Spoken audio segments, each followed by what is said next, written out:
Well, yeah, a lot of them were. I understand a lot of. I'm saying that I found specifically. I found one that I like that is also a helmet. Okay. Okay. Can I see it? Mm-hmm. I'm gonna put it in the chat. Yeah, just link it.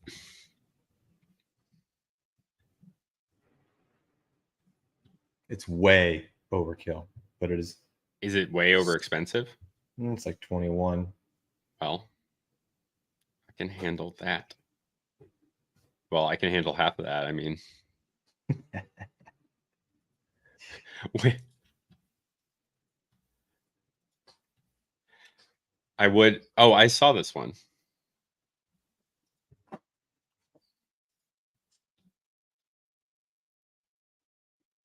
Why didn't I look at this one more? I think because it was farther away, but no, it's obviously gorgeous. Yeah, it seems really nice.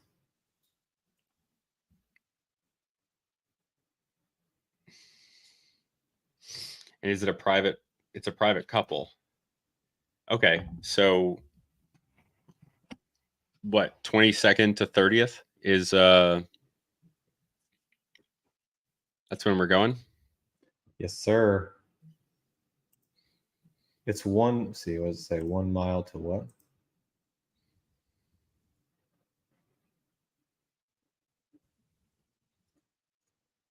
Whatever. It's pretty close. It's I think probably as close as we're gonna get. Wait, let's fucking really read through this bullshit. Blocks to the hangout, 3 blocks to the hangout, 1 mile to Gulf Shore State Park.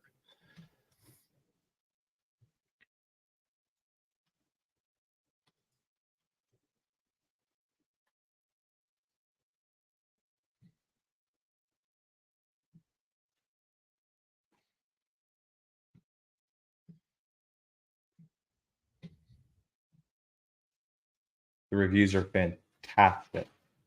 Fantastic.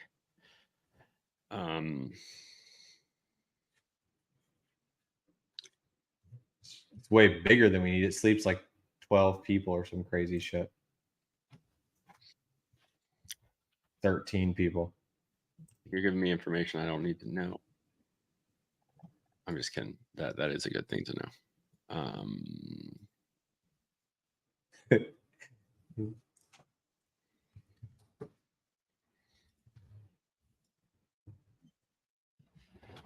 The pictures and the one I just sent you.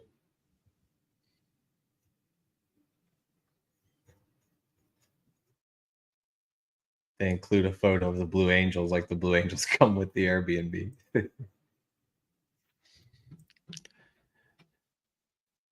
What? Are you showing me this because you want to go to this one? No, because the Blue Angels are in the Okay, pictures. I'm trying to do work, motherfucker. Fuck you. I don't need to hear this. Stop it.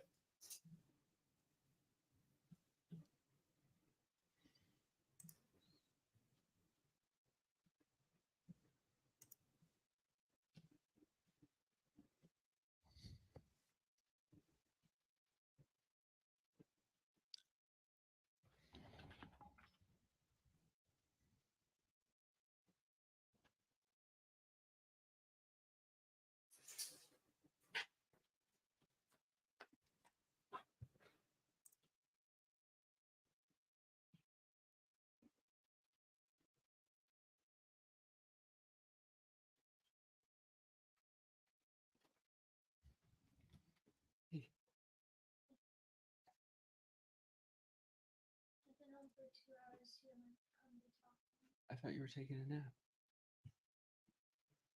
I'll be right back. I thought.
New hat.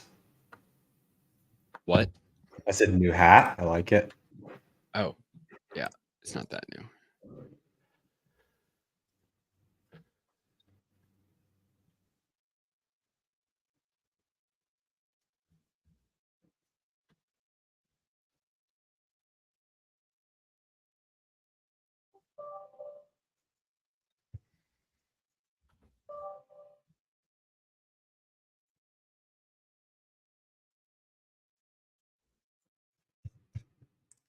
Are you on Twitter? No, I mean, in general or right now? In general. Yes. We should do a Twitter space as well. Hello, somebody who joined, but I'm not monitoring the chat because I was in here trying to do other stuff. What's up?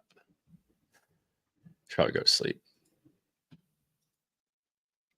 I gotta do that live stream at 8. Yeah, you should probably take a nap before that. Don't tell me what to do. Respect my authority. No.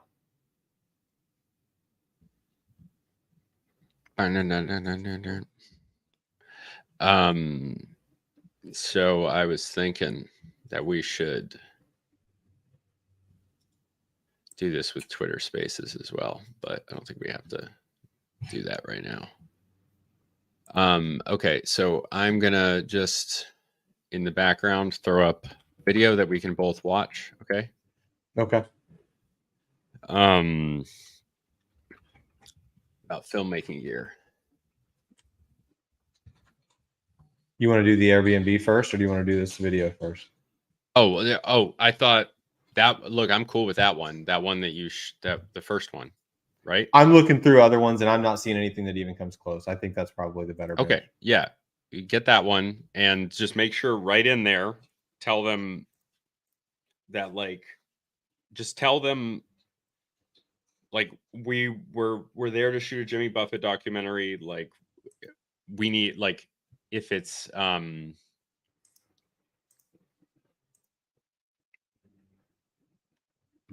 know what I'm saying? You know what I'm saying? I got it. But make sure you tell them that we're going to be shooting for a documentary, a YouTube documentary. Make sure you say YouTube documentary so they don't think it's a whole operation.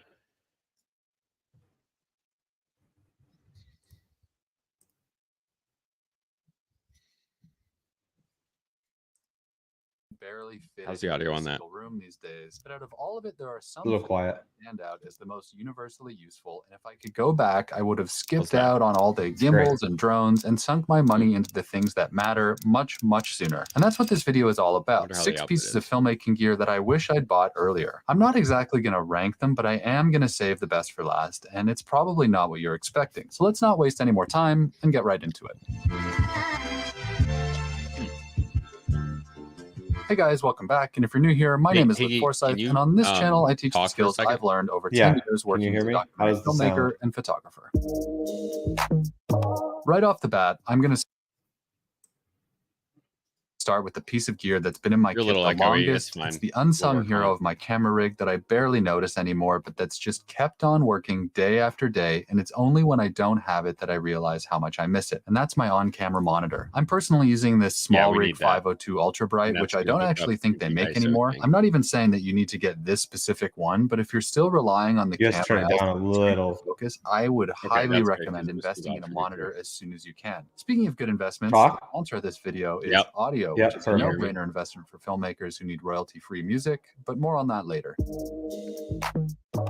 These days we shoot almost everything at 4K, and at that resolution, if you miss the focus by even a few millimeters, it is super obvious and the shot is almost unusable most of the time. I have my own feelings about 4K, but that's the way of the world these days, so all we can do is roll with it. And while autofocus and touchscreens and all that stuff have come a long way, there's really nothing that can replace having a big, bright monitor to help you know what you're really shooting. And I do know that small HD makes pretty expensive stuff, but not all monitors are created equal. I recently tried to buy a much cheaper monitor to use with my FX3, thinking that I could save some money and get most of the same results, but I was wrong. And after one shoot, I ended up giving it away to my mentorship student because it just didn't do what I needed it to do. And what I need is for it to be super bright so that I can see it while shooting outside, but maybe more importantly, it needs to have really accurate focus peaking so that I'm positive I'm focusing on the right I don't thing. even know The what these cheaper words monitor are, was bro. shockingly worse at this, and I was never totally confident that I had it right.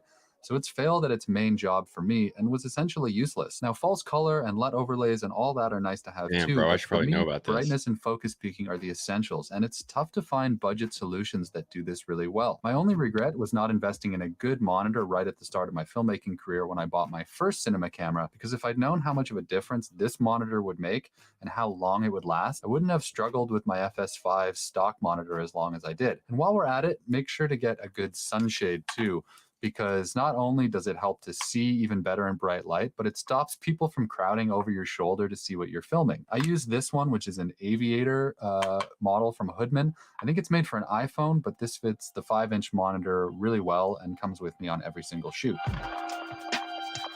Next up is the thing I probably waited the longest to invest in just because it wasn't very exciting, and that's a solid tripod. And by solid, I don't necessarily mean that you have to get a super expensive Flowtech like this one I have now, though I do still think it's the best documentary tripod out there, but just one that has a few basic features. And the first is a leveling bowl mount, so you can make sure your head is level without adjusting the legs, because over hundreds and thousands of repetitions, that is just so much wasted time and frustration, and it's not going to inspire much confidence in your clients and subject. It might be tempting to save some money on a stills tripod, but even if it can handle the weight of your camera, the lack of a bowl mount just isn't worth it in my opinion. The second important quality is that you should be able to adjust the height with as few stages as possible. The very best ones have just one set of latches to control the height, so you can bring it up and down really fast. But even if you go with a more budget option, try to avoid tripods with more than 2 stages of releases. I resisted investing in a good tripod for the first 6 years of my career, and if I'd known what a difference it would make, I never would have waited so long, and I would have held off on that macro lens and flashy matte box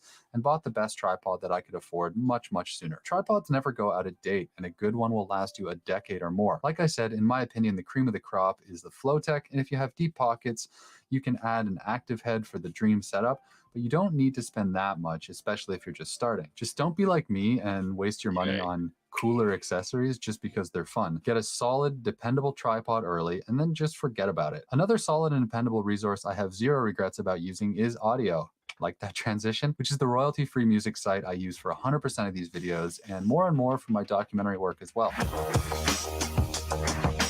I actually just scored an entire short film using music from Audio, so just because it's one of the most affordable options out there, don't think that it's only good for amateurs, because it's not. We all know what royalty-free music sites are these days, but there are a few reasons why I go with Audio over the rest, even though I've tried them all at different times in my career. The first is because it's a highly curated library with pretty much no junk, and for someone like me who just wants to find a good song and get back to editing as fast as possible, that's much more valuable to me than having 10,000 extra tracks I'm never going to use. Another reason is their huge sound effects library, which is constantly growing, and if you've ever made a short film, you probably know what a difference sound design can make. Maybe you need a base layer track of the inside of a car driving to cover cuts during a conversation, or some gentle wind noises to segue between B-roll shots. Just search for what you need, and odds are Audio probably has you covered. I think they're at over 30,000 sound effects right now, and I've never had any trouble finding what I needed, and they're constantly adding more. Lastly is the price, because at the time of recording, Audio is the best deal out there at just $59 for a full year of access when you use the code Luke70. Most of the other streaming services cost like 4 times more than this,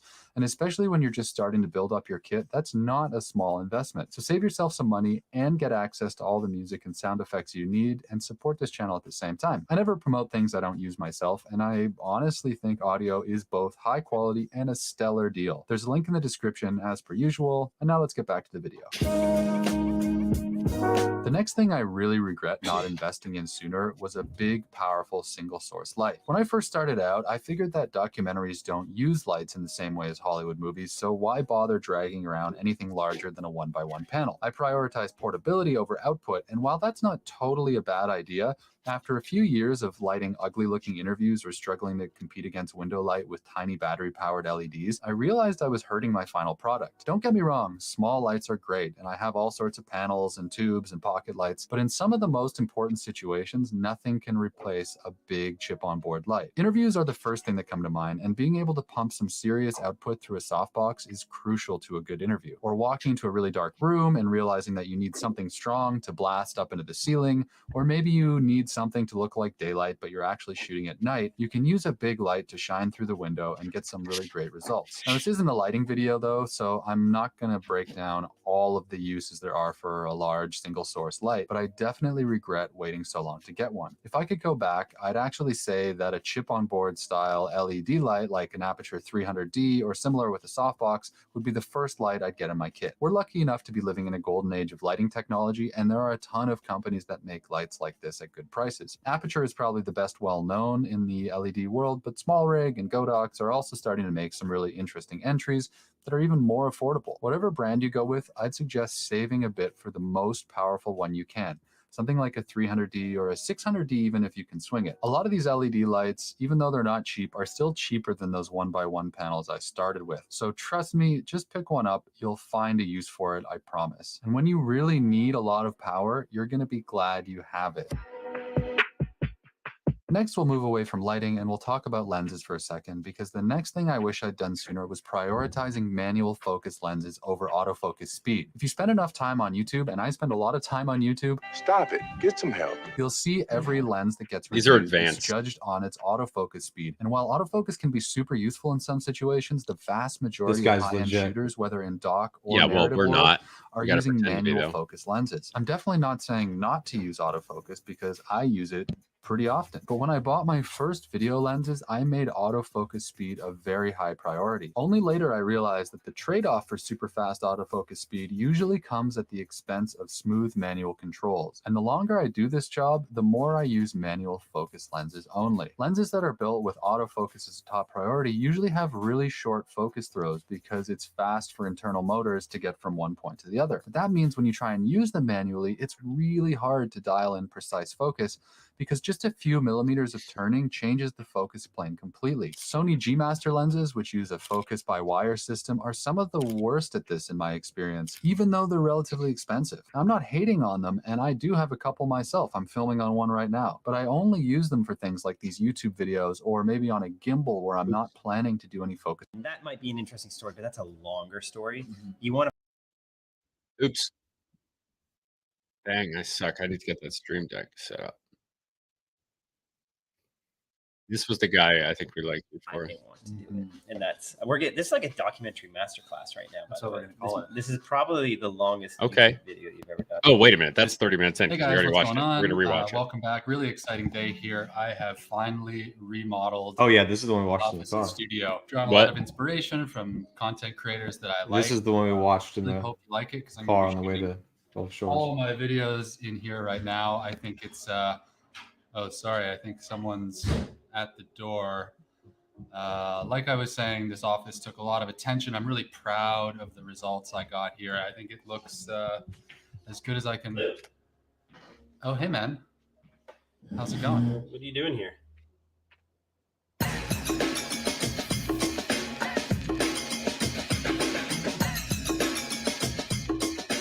All right, so fun day. Fun day. I feel like I've been following your channel for a long time. It's a big inspiration for mine, and we're finally actually getting to sit down. So I came back to Toronto to visit family. and Amazing. Here we are. I'm guessing that if you watch this channel, odds are pretty high that you already know who Mark is. But just in case, Maybe Mark, not. who are you? I am a documentary filmmaker from Canada as well, just on the other side of the very large country that we live in. And yeah, I also talk about filmmaking on my YouTube channel and run a really cool filmmaking academy called Art of Documentary. Yeah, great plug. Art of Documentary is fantastic. I took it as a student, even though I have like 10 years of experience. So well worth it for anyone who's trying to get in. So we're going to talk today a little bit about basic first steps. Like how do you break into this industry? I know a lot of the time, this idea of becoming a How do you professional break into filmmaker, this you feel industry? like this You big start emailing nebulous when you buy a goal, camera, bro. You know, and it can be really hard to That's figure how out where we to did it. actually start. So I wanted Pull to go ourselves up by over our bootstrap. some actionable steps that people can take if they have very little or even no experience. You But talking? first off, I think you and I arrived No, at I very wasn't. similar places, Yeah, but we yeah. started in different starting points. How did you find your way into documentaries? The real quick story is after high school, I loved kind of everything in high school. I was one of those weird people. I, did all the subjects, enjoyed all of them. So I didn't know what to do. So I thought, while I've been figuring that out, I'll try to go help people maybe. So I went and did humanitarian work over in Africa. And when I was there during the Sudan war, my job was with some doctors, as I didn't have any medical training. So my job was just to listen to the people fleeing the war, listen to their stories while they waited to get medical treatment, because talking was just helpful for them. And hearing their stories, I was like, these stories are incredible. They need to be told. And I kind of came back to Canada with all this rumbling around my head. And it was actually my dad who was like, hey, maybe you want to get into documentary filmmaking. You really seem to like cameras and want to tell stories like this. Wow, that's wild. I mean, I feel like I've seen most of your Awesome. videos. Have you ever Parents, told that that's before? I don't think I have. I feel like every podcast I'm on, it's the first question. Right. But no, I mean, I would hope people would be able to draw some of that from the films I make. They're always from people in different lived experiences than my own, in different cultural contexts, in different countries. But yeah, no, I guess I don't share that much on my YouTube channel. I just probably assume people know, but it's good to know that they don't. Yeah, I mean, I think that's pretty similar. It sounds like it's similar to me in the sense that maybe neither of us had this clear calling, like I must be a documentary filmmaker. It was more for me, I wanted to experience and learn about the world. And then I realized that one of the best ways to do that was by having the excuse of a camera. Yeah. There was a reason why I was talking to these people. There was a reason why I was there. And the communication was born out of a desire to experience.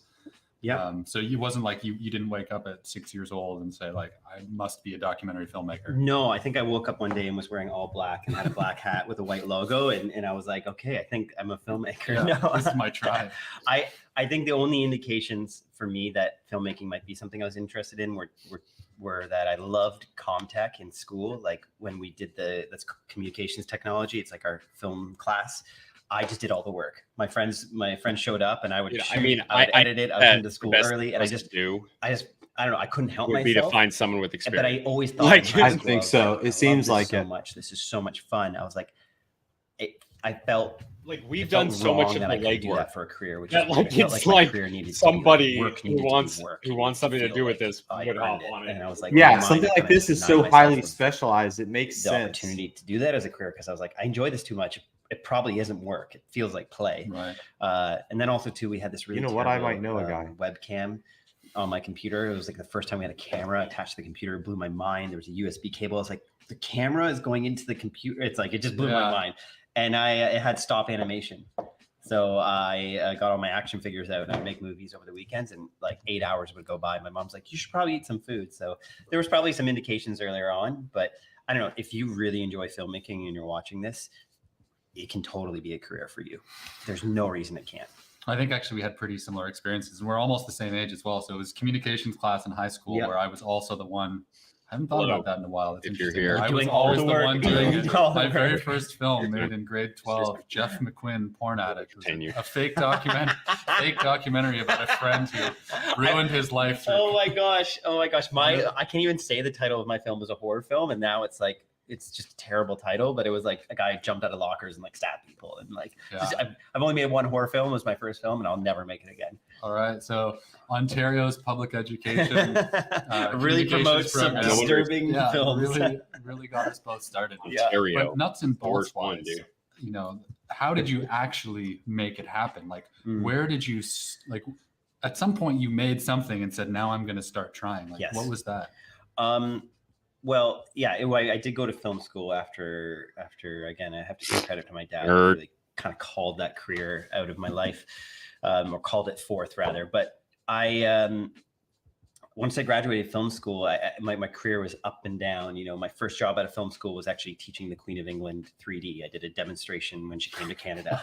And then I worked in 3D, and then 3D kind of died. And then I had this year where I thought maybe I need to quit filmmaking because I had no work. I can remember showing up to my brother's job. He's an engineer. And I was looking at the receptionist going, oh, like, that seems like a great job. She knows when she's going to get paid. Like I was like, had such strong doubt about my career at that point. But what was great about that is I was like, since I was making no money, I kind of wouldn't take any job. And my friend asked me if I wanted to come down to Haiti with him, where he was a humanitarian, and film what they were doing. So, they were going to pay my way and pay my food. And I was like, that sounds great. I'll take that. And so I went down there and shot a little mini documentary about it. And it was like, that was kind of a turning point for me. Is I was very proud of the project I made. And then another aid organization saw that and they called me to come shoot. And then I, was like, okay, you never want to take a sidestep in your career. I don't want to do the same thing. So I got a better camera and I decided to write a script, like visual, and I shot more interesting sequences and tried to add like a bit of a plot to their video. And so then I put on my reel, my website, and just emailed everyone I knew it. And that led to another opportunity. And then, we could spend all day talking about how A led to B to C to D, but it really started getting out there and shooting something and actually putting it online. One really great thing I got out of film school was our one teacher said, you're not a filmmaker until you make a film. And I feel like I was waiting in my career for people to give me that opportunity. And in a way it kind of did when my friend asked me to, but he didn't ask me to make a documentary film. He just wanted footage, but I decided, no, I'm going to make a film out of this. I mean, I think you said a couple things there. Two of them, but the one I want to start with is this idea of constant improvement. Yeah, you made the thing, but when you went out to make the second one, you didn't just, you analyzed what you'd done and you actively made it better. Now, what I think is more important is what you said about actually finishing films. Yes. Filmmakers finish films, and the easiest thing and the most common thing in the world is to find someone who's got a great idea for a documentary. Maybe even people who've gone out and shot a little bit. Yep. But the difference between that and actually having a finished product, no matter how good it is, how flawed it is kind of everything. Yep. Do you agree? Like, do you think you need to finish these films and share them, right? You do. I mean, that's just to read. Yeah, you have to finish films in order to become a filmmaker. And also too, you need to get over that hurdle of, am I an artist? Don't tell me what do people think of my work? Because if that is what stops you from creating a film, that will always be present in your career. The doubt of what an audience will think of your film, or the self-doubt of if you can complete it. So this doubt is a bit of like a muscle, and in the way that, or rather, I think self belief is a muscle. And the more you use that, the smaller doubt gets. And so it's been different stages in my career. I made that Haiti film and I was like, okay, I can actually complete a documentary film. But then it wasn't until I made Rescate in 2017 where I was like, oh, I can make a film that completely encapsulates my aesthetic vision. And I was like, that was cool to go. I'd been working in commercials for a while and was always doing what a client wanted. But then to go out and shoot my own film in my own style and choose my own music and have no one else's opinion, I was nervous about that because I was like, maybe I need other people's opinions, which it's good to collaborate. But when I made a film that I would say was with my voice and put that out there and then get the response back from people, that was also, like, again, self-belief. It was another stage there. So I think filmmaking is just a series of little steps, like anything. And, if they say, if you can ignore the destination and enjoy walking, you'll get further. And so you never will reach, you're never actually going to get to, quote, you've made it. It'll never be perfect. Because whenever you get to that next stage, you're going to crave something more. Yeah, it's the finish line keeps shifting. Yeah, I just finished my first feature film this year, and I thought, I would have thought 10 years ago that I would just be like, but I'm like, no, I'm hungry for more, and now I want to do it in a different style, and I want a deeper challenge with my films, and I want to tell other. So it's like you can't ever expect that you'll be completely satisfied with your career, and that's not that the actual act of making films is unsatisfying. It's that if you're always going to desire more, and that's kind of part of what makes you an artist. Yeah, right? It's hedonistic adaptation. It's whether or not it's, if I can only get this job for this client, then suddenly, like when I first started in photography, I've told this story before. For a couple of years, I struggled, and all I wanted to do was work for the New York Times. And I thought, if I can just be a New York Times then I'll be happy. journalist, then I'll be happy. Got my first assignment. It was a disaster. I was so stressed out. I didn't. Did you book that Airbnb? I realized that, that wasn't the answer to No, I all my messaged him. problems in the same way that You what? an FX9. I didn't book it. I not messaged him and someone asked him. who's When I hear back from him, then I'll book And I it. He think certainly has it. But the thing that will move the needle forward is finishing films, though, right? Like, yes. you can tell me if you agree, but I think having 75% of a finished film is almost the same as having nothing. Absolutely. You know, it's not, you don't have 75% of it. You do not have anything. You have a concept. Exactly. You're not a filmmaker till you've exported a film and sent it publicly. That's why for Art of Documentary, we're creating a new stipulation to come out of our module 1. You need to actually post a film online with no password. Like, it needs to be publicly viewed, because that is part of filmmaking. Yeah. It's like an artist can paint all these pictures, and if they keep them in their basement, yes, they're an artist, but the art is meant to be enjoyed. What you create is meant to be part of the human experience. It's meant to be part of culture. It's meant to influence what people think or inspire what they think. So if you never share that, if you never export your timeline and put it out there, you're not contributing to the scene, but you're not embracing your calling as a filmmaker. And our calling is to make films. And so part of making a film is hitting export and in this case uploading. Back in the day, it was getting it on some celluloid and putting share it somehow. Put it share out, exactly. And maybe if you're like, I don't want to put it online, but get a bunch of people in the room, because It's just the neighbors start getting broken it's into always and going to look online. either amazing to yourself when you're by yourself, or look terrible, and you just need other people in the room to feel that audience, because it's about having other eyes can consume the film you make. I mean, I think that's amazing advice. I know when I just did the mentorship program thing, a lot of people were nervous about sharing the links to their projects online, and like, you gotta get over it. That's where the growth comes, right? That's the good stuff. It Yeah. sucks, but you just got to put it out there. You gotta go make some bad films. Yeah. You don't make great films till you've made a bunch of bad films. And unfortunately, what we do as creatives, especially with social media, is we see just the highlights, or we just see these rare people that just their first film was so successful and was the thing. But usually what you haven't seen is them spending years inside their mind, or writing bad scripts, or working on their computer by themselves. Part of the process is actually making a bunch of bad films. And that's why we do this 1-day doc contest in Art of Documentary, and we make it, you have to go shoot it in 1 day, and you have 3 weeks to edit it. But we force people to do that because it gets them finishing a film. And that act, that muscle of like getting in the game and going all 4 quarters, if it was basketball, like finishing the actual activity, that's a muscle you build up. And then the next time you go make a film, it'll be easier. Yeah. And I mean, I think you're spot on. I think even if you spend all the time in the world perfecting the one you make now, in a couple of years, you're going to hate it anyways. So just like get it over with. Just get it over with. Just make the thing and finish it. So if we've established that, then for a lot of people, especially when you're first starting out, it seems like how do you even go about starting to make a documentary? You see, Cartel Land, or one of these big ambitious projects, and you think, well, how can I possibly do that? And in my opinion, one of the mistakes people make is they think too big. They think if I'm not flying to Kenya, then I'm not making a real story. Skip this part. We have a film crew in Kenya right now. Right, so you do need to go to Kenya. That's the only way to succeed. Yeah, we have a bunch of. You heard it from Mark. Yeah, no, we have some AOD filmmakers there making film that we're all working on. But you're right. I think there's a million different ways you can go about that. Okay, so let's talk about. Always be plugging. Yeah, but we do 60-second pitch sessions sometimes on our monthly calls with our community, and it's like, if you can't explain your idea in 2 to 3 sentences, you don't know your idea. You don't know the core idea. You don't know it yourself. You're like, well, I think it's this guy in Africa. It's like, no. You gotta. Who's the character? What do they want? And what are we gonna see?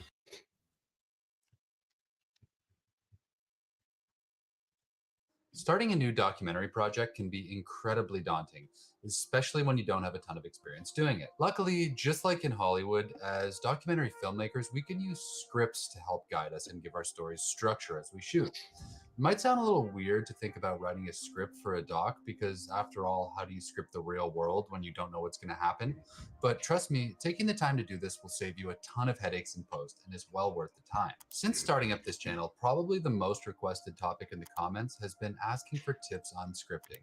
And I'm really sorry that it took this long to get to, but we're here now, and thankfully a documentary script doesn't have to be complicated. So in this video, I'm going to get into the 3 steps I would follow to write a doc script. And by the end of this video, you'll be able to apply the same thing to your own project, so you can be sure you're on track to tell a real story instead of just a bunch of slow-mo B-roll layered over interviews. Let's get into it. Hey guys, welcome back. And if you're new here, my name is Luke Forsyth, and on this channel, I teach the skills I've learned over 10 years working as a documentary filmmaker and photographer. If you're into that kind of thing, think about subscribing because I post new videos every week. So why do we need a script? It's easy to think that when making a documentary, all you have to do is start filming wildly and make sense of it in the edit. When I started out as a filmmaker, this is exactly what I did, and the final results were always very underwhelming. I'd start with a great character or idea, but somehow it always fell short of being what I imagined. It took me years to figure out that it was because I wasn't telling a proper story, one with a beginning, a middle, and an end. And if I'd just taken the time to write a simple script ahead of time, I probably would have done so much better. So I want to help you avoid the same mistakes in your projects, and the best way to do that is by scripting. Unlike a movie script, a documentary script isn't a word-by-word, step-by-step manual that we follow exactly as we shoot. Instead, try to think of it like a rough guide that can change as you go, but that keeps you on track. There are probably a million different ways to do this, but I don't think a doc script needs to be complicated in order to be really useful. And I really follow these 3 basic steps every time I make one. Just like a movie, you should be able to break down most good docs into something like this. This is a story about X, someone who wants Y and has to do Z, go Canada, in order to get it. If this were Star Wars the documentary, it would be Luke Skywalker is a dirt farmer from a remote planet who always felt as though he were destined for something bigger. When he learns he's a Jedi Knight, he joins a ragtag crew and embarks on a quest to topple the evil galactic empire and restore freedom to the galaxy. And that's step 1 in making your own script. You need to define your story in the same way. Now, if I were making the Luke Skywalker doc, when I started scripting, I wouldn't know how things end, so I wouldn't be able to predict he'd destroy the Death Star on day 1 of shooting, but I'd still start out by giving my best guess as to how the story would play out. To do this for yourself, you need to make sure you can define your story in 1 or 2 sentences, and if you can't, you might need to rethink things. Distilling your idea into its most basic form helps in more ways than one.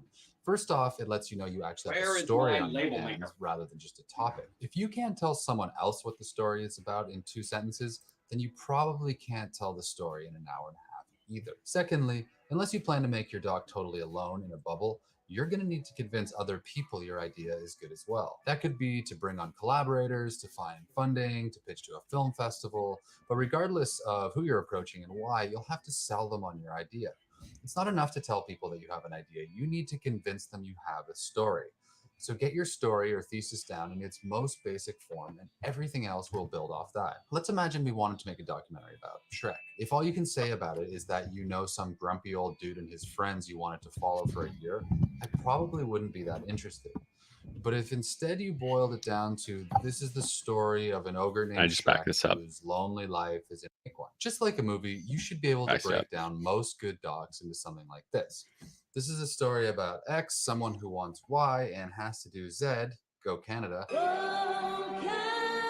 I don't like him. in order to get it. If this were Star Wars the documentary, it would be It's pretty clever though. I Skywalker like is a it. dirt farmer from a remote planet who always felt as though he were destined for something bigger. When he learns he's a Jedi Knight, he joins a ragtag crew and embarks on a quest to topple the evil galactic empire and restore freedom to the galaxy. And that's step 1 in making your own script. You need to define your story in the same way. Now, if I were making the Luke Skywalker doc, when I started scripting, I wouldn't know how things end. Hello, so random I wouldn't stranger. be able to predict he'd destroy the Death Star on day 1 of Never shooting. mind. But I'd still start out by giving my best guess as to how the story would play out. To do this for yourself, you need to make sure you can define your story in 1 or 2 sentences, and if you can't, you might need to rethink things. Distilling your idea into its most basic form helps in more ways than one. First off, it lets you know What are you working on actually right have a now? story on your hands rather Looking than for just a film topic. If you makers can't tell around here. someone else what There's the a story film is about school in 2 here. sentences, then you probably There's a can't film tell school the there? story in Yeah, an there's a hour Texas and a half A&M either. film school. Secondly, unless you plan to make your doc totally alone in a bubble, you're going to need to convince other people your idea They better be is good cool. as well. That could be to bring on collaborators, to find funding, to pitch to a film festival, but regardless of who you're approaching and why, you'll have to sell them on your idea. It's not enough to tell people that you have an idea. You need to convince them you have a story. So get your story or thesis down in its most basic form, and everything else will build off that. Let's imagine we wanted to make a documentary about Shrek. If all you can say about it is that you know some grumpy old dude and his friends you wanted to follow for a year, I I probably wouldn't be that interested. Hell yeah, bro. But if instead you boiled it down to, this is the story of an ogre named Shrek. This whose lonely is the life story of a interrupted by girl. fairy tale characters who've been banished from their home by an evil lord. Shrek sets out to save their home and his, and at the same time rescue the princess along the way, learning that there might be a place in his life for others after all. We still don't necessarily have to know whether or not he will accomplish what he wants, and there's a lot of room for events to push the story in different directions. But that's the basis for a story, not just a topic. This is as much for you to understand the story in your own head, so spend some time and give your idea the same treatment, and it's going to be much easier to keep yourself on track while also convincing others this is an idea worth supporting. Okay, so you've got a few sentences that sum up what you think the core of the story is, something that you can use as a guiding principle for yourself and to pitch to others. The second step for me would be to flush out the narrative arc with individual scenes and moments you think are possible to get while shooting. Where will your character start out? What will be the likely inciting incident that pushes them towards taking action? What do you see as the conflict on the horizon? What is the most likely outcome? And who will your character be when it's all over? Again, none of these things are written in stone. And if at any point things go in a different direction than you thought, you should roll with it and adapt. But by having some of these moments visualized ahead of time, it gives you something to plan around and lets you set up shoots to maximize your chances of getting beats that matter. The basic structure of a character who wants something and changes over time as they try to get that thing is called the hero's journey. And it's the foundation for a ton of the best stories out there. There's definitely outliers to this, and you can let me know what they are in the comments if you know any good ones. But for the sake of keeping things simple, let's pretend that your doc features one main character and is part of the majority of films that follow a structure like the hero's journey. Imagine you're making a film about an athlete, maybe an athlete that has a dream to make it to the Olympics. If it were my project, I'd try then to plot out rough outlines for key beats along that hero's journey. Maybe you start out with them as an amateur, looking at photos of themselves as a kid getting into the sport. This would be a good way to establish where they're at, who they are in the beginning of the story, and what their underlying desires are. Next, you'll want some sort of inciting incident, the moment where the hero decides that they're going to commit to the journey ahead. In Star Wars, that was when Luke's aunt and uncle were killed. And for our story, maybe it's the memory of the first time they watched the Olympics on TV, or maybe it was a promise they made to their grandparents before they died. From there, I'd look for what obstacles our character is likely to face, and then imagine scenes you could build from that. I could see something like the reemergence of an old injury or some sort of tryout with high-level competition working well in a story like this. Lastly, for the resolution, maybe it's a moment when they're standing on the podium and all the camera flashes are going off, or they're back home with their medal reflecting on all they've done in their sport. Now, it's also very possible that none of these things happen like you imagine, and in the end, your story takes a hard turn that you never guessed. That's totally okay. The story will be what it needs to be in the end, but planning and visualizing for what you think could be will help you stay on track when you're not sure. Like a what to do next. hypothesis. I'll link to a more in-depth summary of all the stages of the hero's journey in the description, and I'd highly recommend that you look at your own story within that framework and put in the time to plot out some moments that could work for those various stages. The official hero's journey has something like 12 steps, and you don't necessarily need to hit every one in your doc, but the more scenes you can think of that work for these plot points, the better. Okay, so you've got your 2-sentence elevator version of the story, and you've taken the time to plot out potential scenes as they fit on the hero's journey. Then you actually go out and start shooting, and everything's going exactly to plan until suddenly our hypothetical athlete decides that they actually hate their sport and they're going to quit to join the army instead. Or maybe they fall off the high beam and paralyze themselves, and the whole thing goes in a totally different direction. Obviously, I'm just making this up, but this is exactly the kind of thing that could happen in the middle of your shoot. And all the scripting doesn't want to work. Window. And that's also okay. Docs are stories about real life, and in real life, the unexpected happens all the time. Unless you want to throw away your story completely, you need to be flexible enough to adapt your script to changing situations in your character's life. And that's step 3 in a nutshell.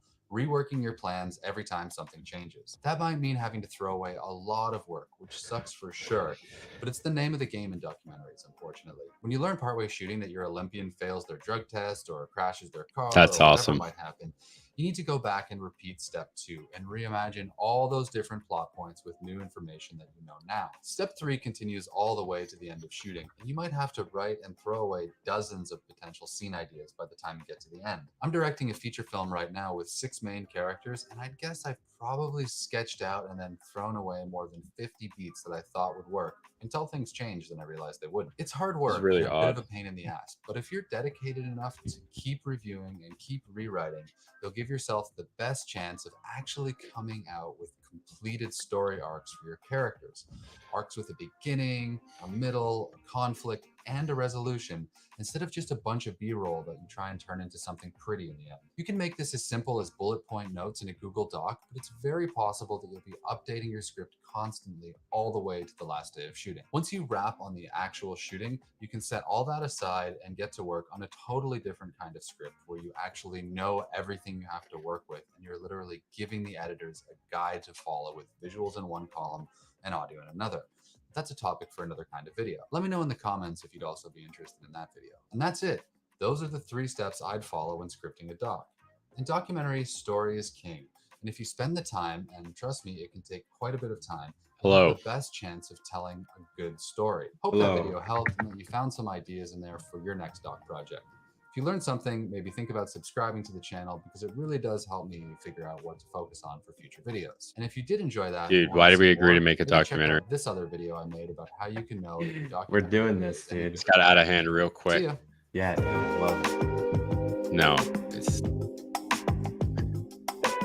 make a freaking logo for tonight.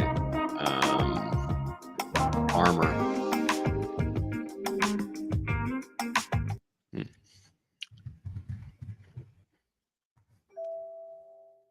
Hey, how's it going? So, Bryce McNabb with McNabb Storytelling, and today I want to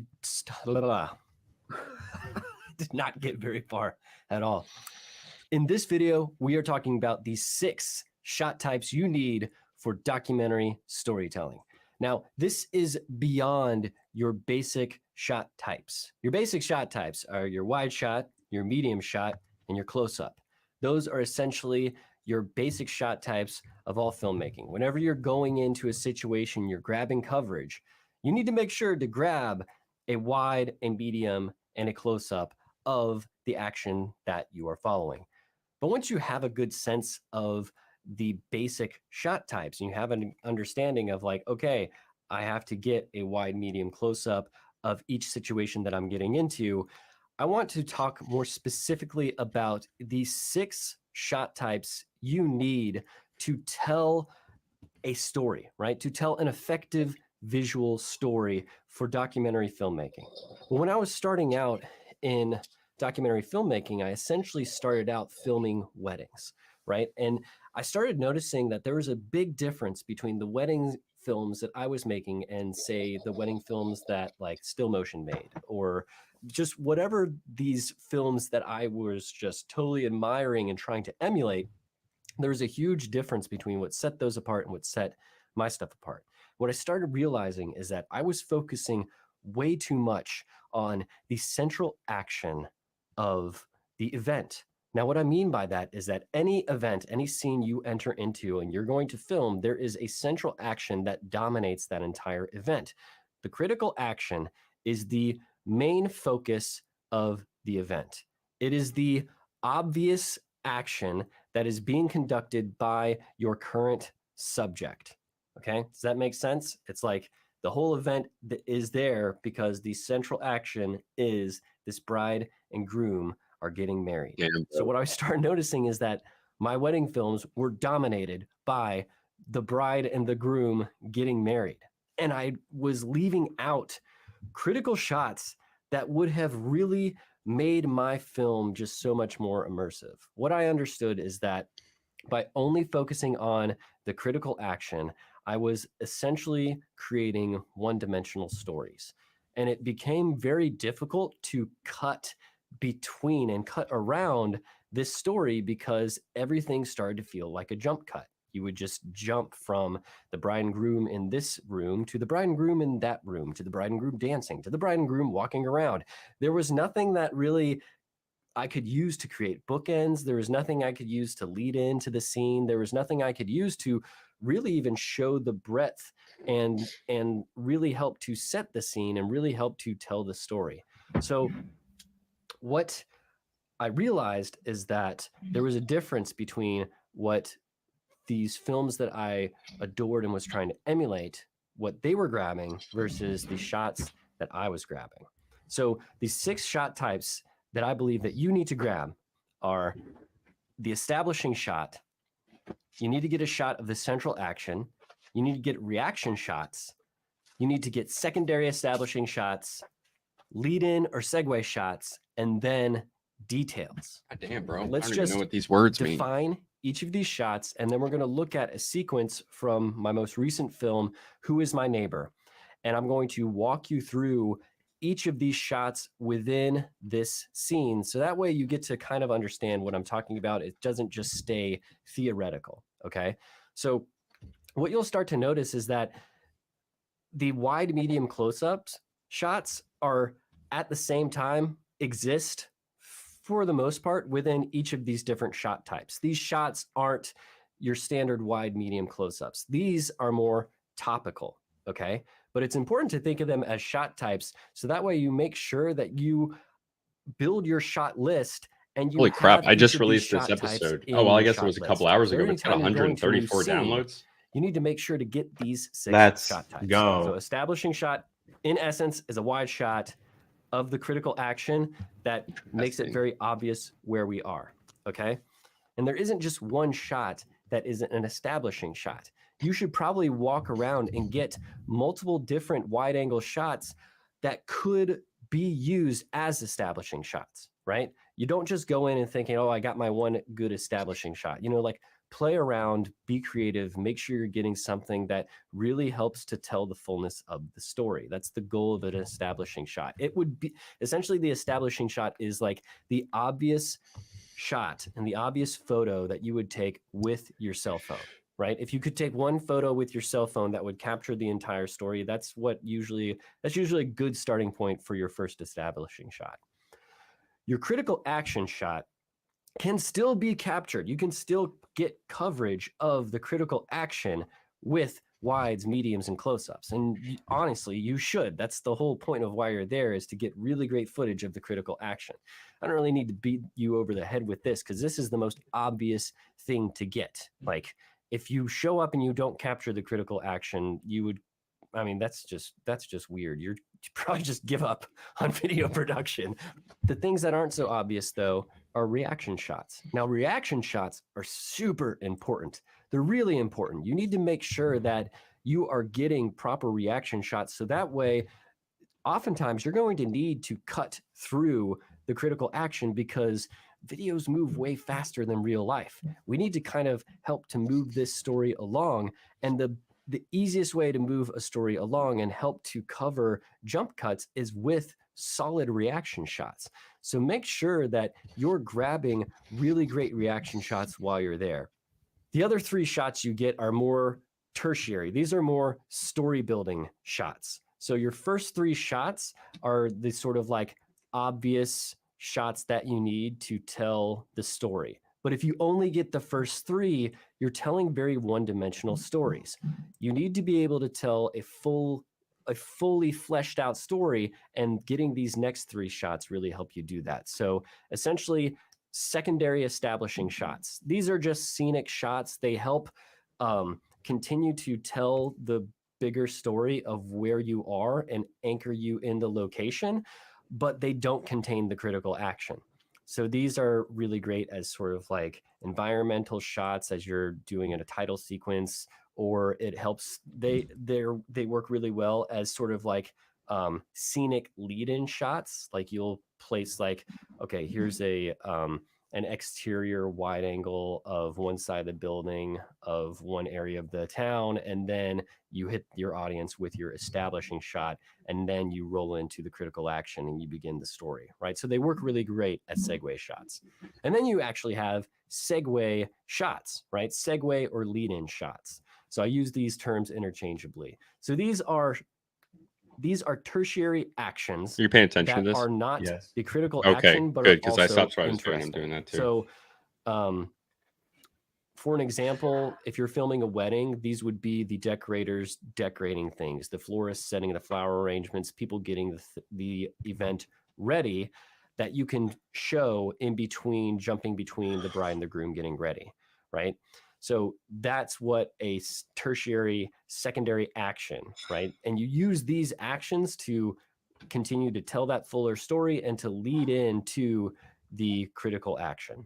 And then you have what I believe are kind of right beside the critical action. This should be given equal importance, which is detail shots. Now, detail shots are primarily close-ups. So of all the shot types we were just talking about, aside from your establishing shots, which pretty much have to be wide shots, your detail shots pretty much have to be close-up shots. These are close-ups of the details of objects that are in this scene that really help you to tell a more full story of what this place is like, what's going on, helping you really ground the viewer and really flesh out essentially the details of this environment. So let's look at this sequence from Who is My Neighbor? We'll go ahead and watch the scene, and then I'll start walking you through the different shot types that are being used.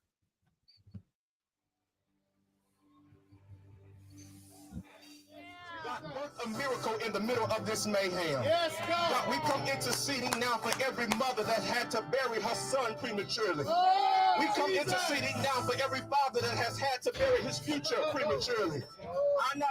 God, we come interceding now for every child that's had to bury their father prematurely. Every child forced to make their father a memory before they can create memories. God, we come interceding now for the church. We come interceding now for the pastors. We come interceding now for the people. Spirit of the living God, fall fresh today. He needs some mic control. Interceding now, God, even for the mayor. We come interceding now for the governor. God, we come interceding now for the senators. God, we come interceding now for the commissioner. And we come to let the devil know that through our intercession, we come to tear his kingdom down. We will not be oppressed through racism. We will not be oppressed. Dude sounds like that curses senator. and generational curses. But God, in the name of Jesus, we come declaring and decreeing that Sounds like because this is Kwanzaa the day that you have made, not only will we rejoice and be glad, but we will magnify your name. If we gotta go down to the state capitol. We first start off with a lead-in shot and then secondary establishing shots before bringing the audience into the first establishing shot. So you've got this guy sweeping up glass. So that's a lead-in shot. You're thinking, where are we? Then you get a secondary establishing shot. So this is the burnt down building. Now you've got a detail shot anchoring you on Wendy's. And then you've got your establishing shot, which now you see now you know where you are because you've seen the Wendy's. Now we're at the front, and now you see a group of people around there, and you kind of want to know what else is going on. And now we start leading you in with a detail shot, and then you finally see the person that you've been hearing. And now we are at the critical action. And then we jump away from the critical action to reaction shots. These were all reaction shots that I got while other preachers were preaching. So that's it. That's your 6 core shots that you need to tell fully fleshed out, more 3-dimensional stories. You've got your establishing shot, your critical action, your reaction shots, your secondary establishing shots, your lead in and segue shots, and your detail shots. So hope that was super helpful. Let me know if you have any questions in the comments, and I'll see you in the next video. Take care. Let's do equipment again.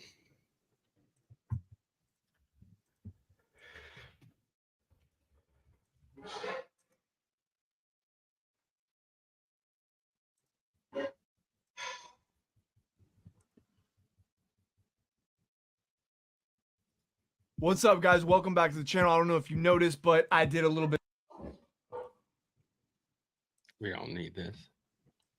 quality sound is half the battle. The shotgun microphone that I use is the Rode NTG3. It captures great audio, and I really do think want more that in this professional price stuff range, than this. there's not a better microphone on the market. Now let's break down why you want a shotgun mic. First off,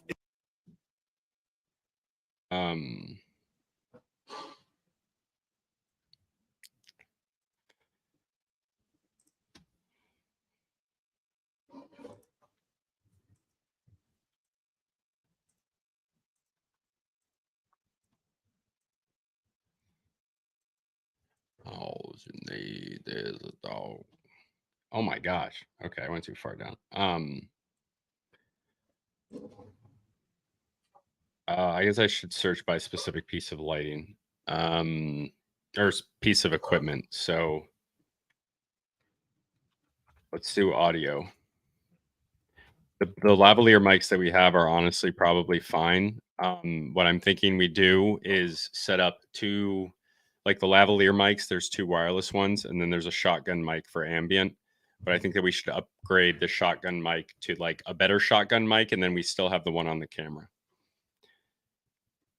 Okay, let's do it. So let's look at some audio options. We need to look at lighting, and we need to decide whether, well, I guess it would be me buying it, but another camera.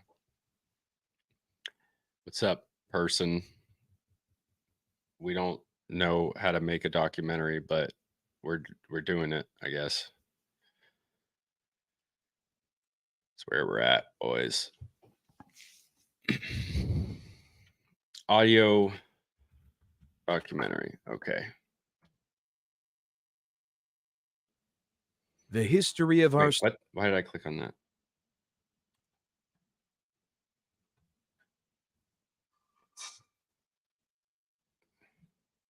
Okay, I guess we'll just Coming click from this a one. cinematography background, I have a weird relationship to audio as a documentary filmmaker. On Hmm. one hand, as much as it hurts to say, I recognize that audio is probably more important to telling a documentary story than video is. But on the other hand, it just adds an extra layer of complexity to a job that's already complicated enough. The easy solution is just to hire a sound person, and if you have a budget of any kind, sound recordist is probably the first person I'd hire right after a DP. Oh no. For a lot of indie projects, Wait, especially what did you say? A personal DP? I don't even project know person that I'd hire acronym. right after a DP.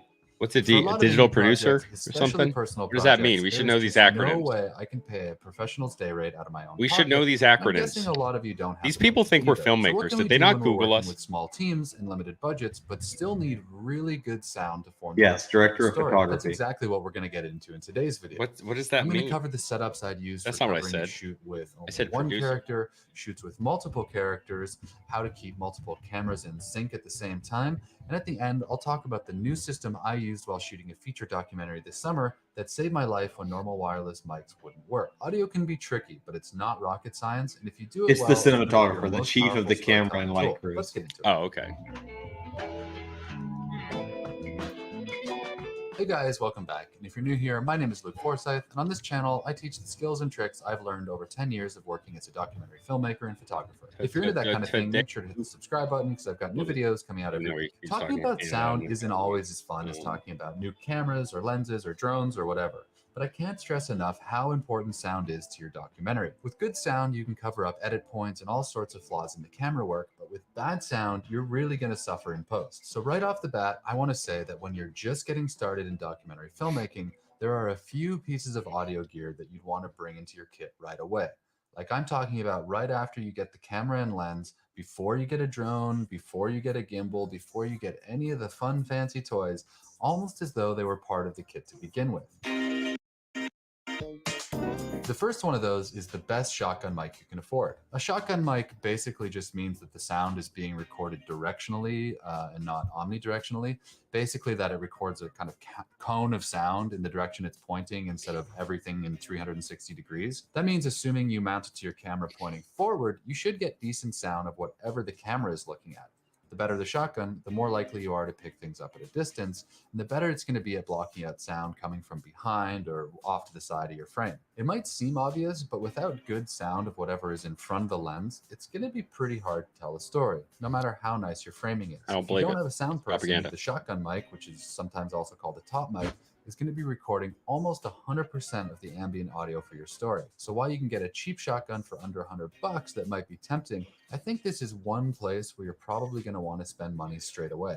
I'm not saying get a $2,000 Shups mic for your first camera, but if you're working with a limited budget, consider spending less on other accessories and more on your mic. Rather than buy all Sony G Master lenses, maybe get Sigma Art lenses instead and sink the savings into a better mic. Or maybe even skip that gimbal that you've had in your Amazon cart for ages. A good shotgun is going to last you across multiple camera systems, and the technology doesn't go out of date every few years like cameras do. So get the best one possible early, and you'll keep it for a very long time. For a budget mic, my first mic was a Rode VideoMic Pro, which is still a pretty decent mic for mirrorless cameras and maybe a good place to start. Though I've heard really good things about the Sennheiser MKE400, and it's even a bit cheaper. You just keep saying For a these lower things. mid-range mic, not maybe showing look them. at this one, which is the Sennheiser MKE600. And for a higher end mid-range mic, maybe the Rode NTG3. Getting towards the high end is something like the Sennheiser 416, which is used all over the professional industry and what I'm recording on today, and it's just under $1,000. The cream of the crop of dock mics, in my opinion, is the Schoeps CMIT series, but I think it's over $2,500.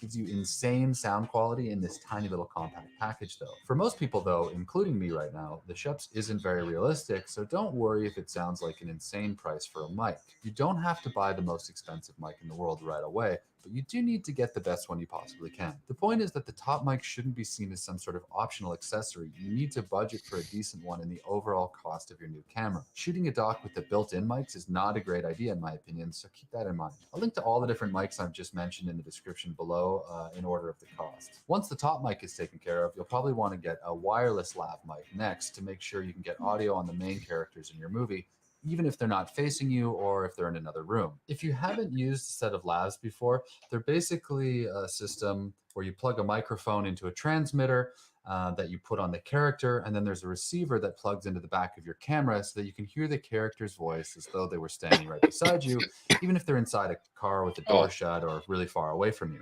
A good set of lavs like the Sennheiser G3s that I've been using since 2014, I think, are going to last you ages and never go out of date. If you want to spice them up even more, replace the microphone that comes with it with something like the Sanken COS11D, which is going to dramatically boost your sound quality. With a good shotgun and lav combination, you're going to be able to cover a single character story with good sound, and I included both of these things in the video I made about the only 5 things a documentary filmmaker really needs to get started. I'll link to that somewhere up here. In my opinion, if your story involves a main character, you'll need both a shotgun and a lav to get decent sound, which is where things start to get a little complicated if you're using a mirrorless camera with only a single 3.5mm audio jack. If that's your situation right now, you're probably going to need to look into something like an external recorder, like one of the Zoom H series, or maybe a mixer that you screw into the bottom of your camera, like something like the Mix Pre. It's obviously not ideal to have a separate recorder to have a big bulky mixer on your camera, but without a shotgun and lav running at the same time, it can be really hard to follow someone around and tell their story. That's why I got so excited about the Sony FX3 and now the FX30. It's not because of the crazy ISO or dynamic range or the glamorous tech inside, just because it had 2 audio XLR ports in the top handle, which meant I could finally use a camera with the form factor of a mirrorless while still running a professional audio setup. Now, once you have these basics dialed in, one piece of advice that I can't stress enough is that you need to get a good pair of headphones and listen while you shoot to make sure the levels are good. There is nothing worse than getting back from a shoot and downloading the footage only to realize that your lav mic was clipping all day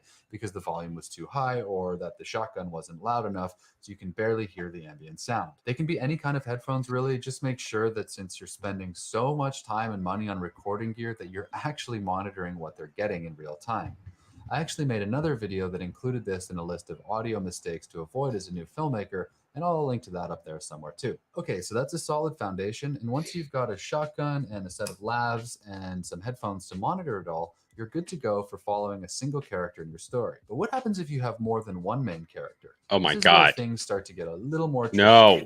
People join in, the song will get better. Some companies like Sony make wireless sets that have 2 channels built in and run through the hot shoe on your camera. and people I know who use them seem to like them a lot. I'll link to them in the description as well, but it's probably the simplest solution to getting 2 people mic'd up at the same time through just one camera without any additional accessories. If you can afford it, it might be a good idea just to go with something like this right off the bat instead of going with one channel Sennheisers. But the drawback is that it's pretty expensive lav up mics. front. I think it's over $1,200 for the What? whole What package. the hell's he And talking you about, need to man? run it through the camera's need that. hot shoe, which means you can't replace the camera's top handle with something more rugged. If you can swing it though, a set of lavs like the Sony's will be super useful in situations where you've got 2 people interacting with each other or having a conversation, and you want to have good sound from both, regardless of who your camera is pointed at. When it starts to get really complicated is when you either need to keep track of more than 2 characters, or if it's impractical to use wireless systems, like maybe if your characters are really far away from you or if there's wireless interference around. I've run into both of these situations in different ways, so it's not as uncommon as you might think.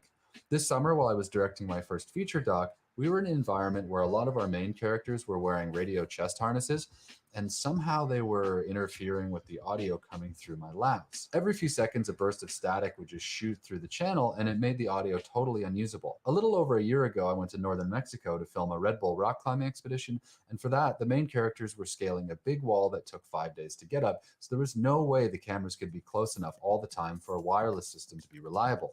That's where recorders come in.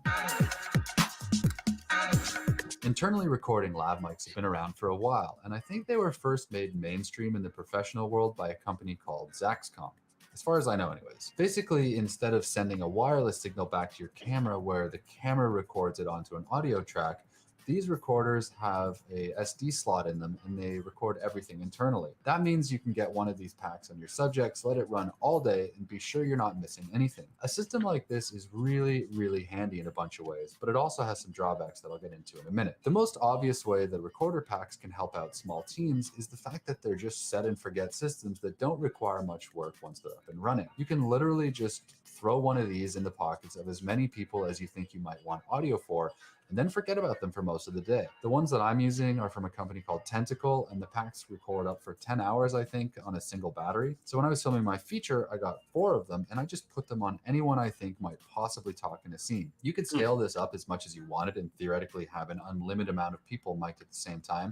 Though once you start getting more than 4 to 5 people talking at once, I'm not really sure you'd want to cover that on a single camera anyways. These things really were huge lifesavers for me because, like I said, there was wireless interference everywhere on that shoot, and I regularly needed to have 2 or more people mic'd up at once. Just turn on the recorder, make sure there's space on the SD card, and let them roll all day if you want. Beyond just opening up possibilities for having a lot of people mic'd up at once, another huge advantage of these packs is that you don't have to be rolling on the camera to get the sound. Imagine that you're sitting around with a few characters who haven't been doing much for a while, so maybe you put the camera down for a minute. Then all of a sudden they launch into a conversation or make some random throwaway comment that is perfect for your story.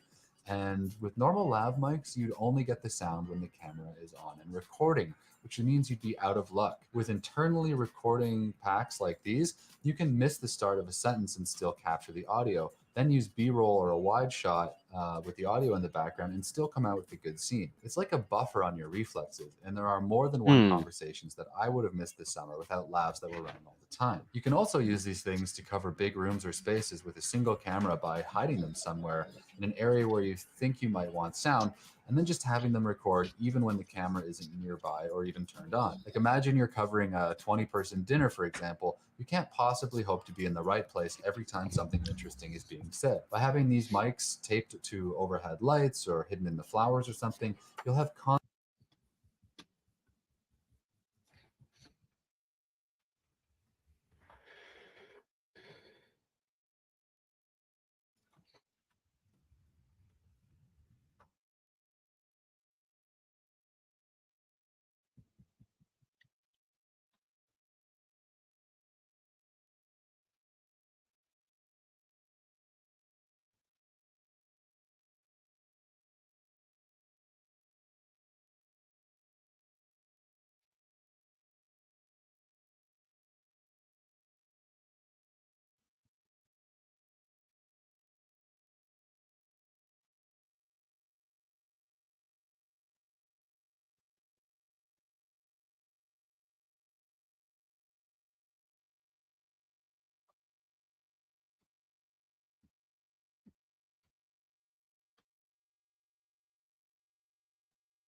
Uh,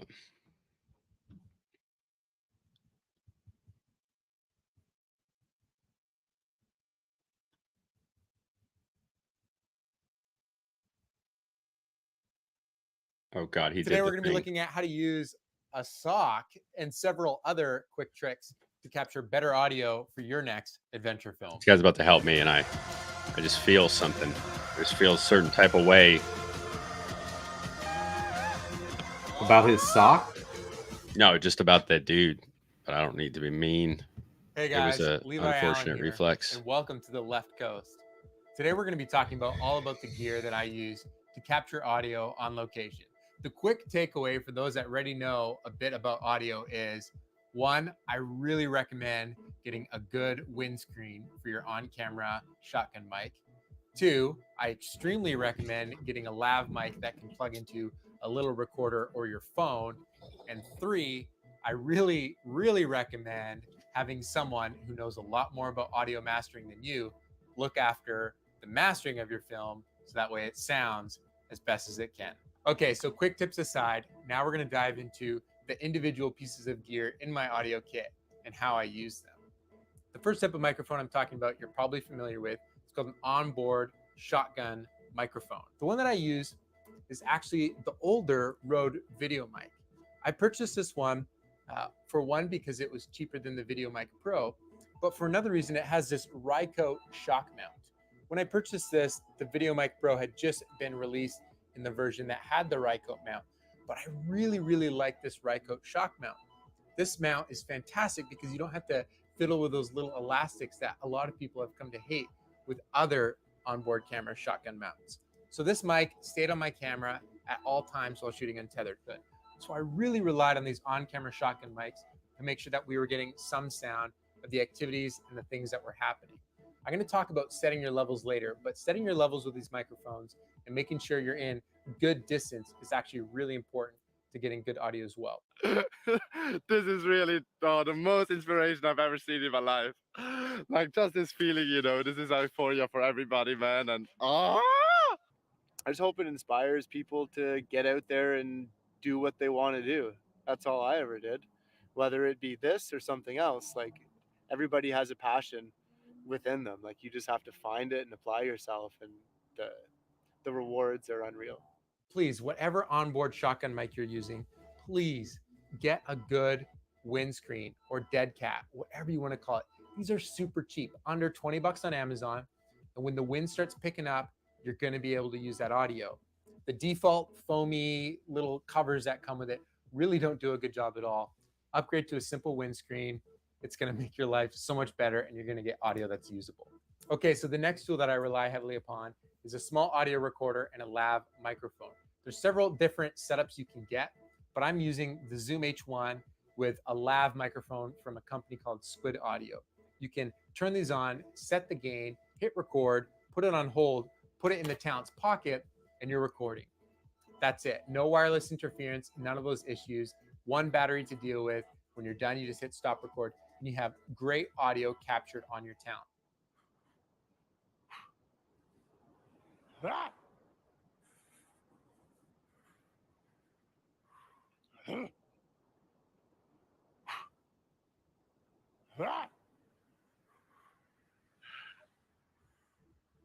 Okay, so that's the lav setup that I use. I still don't have a wireless system. I trust these guys a lot, and frankly, they just work. Okay, so the third audio device I'm going to talk about, I'm just going to talk about really quick, and that is one of these XLR preamp recorders. There's a lot of different options out there. I'm using the DR70D, works fantastic. And this is the recorder I used when I was shooting my sit-down interviews with Spencer. I borrowed an NTG3 shotgun microphone, which is a really fantastic shotgun microphone. Comes with a little bit of a fantastic price as well. But I was getting amazing results just running that straight to the recorder and doing a dual sound setup that way and syncing it up later in post. I was talking about the importance of having a good audio layer to your film. Just adds a fantastic texture. A great way to kind of amp this texture up is using a stereo microphone. Now, the best part about this little H1 that I use is that it has built-in stereo microphones. Now, if you just mount this on your camera right on top, you're going to get a lot of handling noise of your camera straight into the microphone. That's not good. You're not going to like that. what I bought was this small little shock mount from Amazon, and you can fit the Zoom H1 directly inside of it. And then what I use is just a simple mini to mini headphone connector cable to plug this.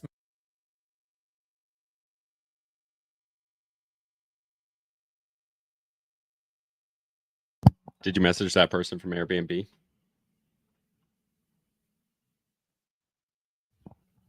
Higgy. Yeah, I already heard back from him and I booked it. Okay. And he said yes? Yeah. Okay, sweet. Cool. And it's the one at the top? Yeah. Okay. Did you contact anyone at that college? Yes. What'd you say? When we were shooting a YouTube doc, looking for somebody to help out on film, it'd be a good experience for anybody interested in film. Did you tell them how soon it is? Yes, I gave them the dates.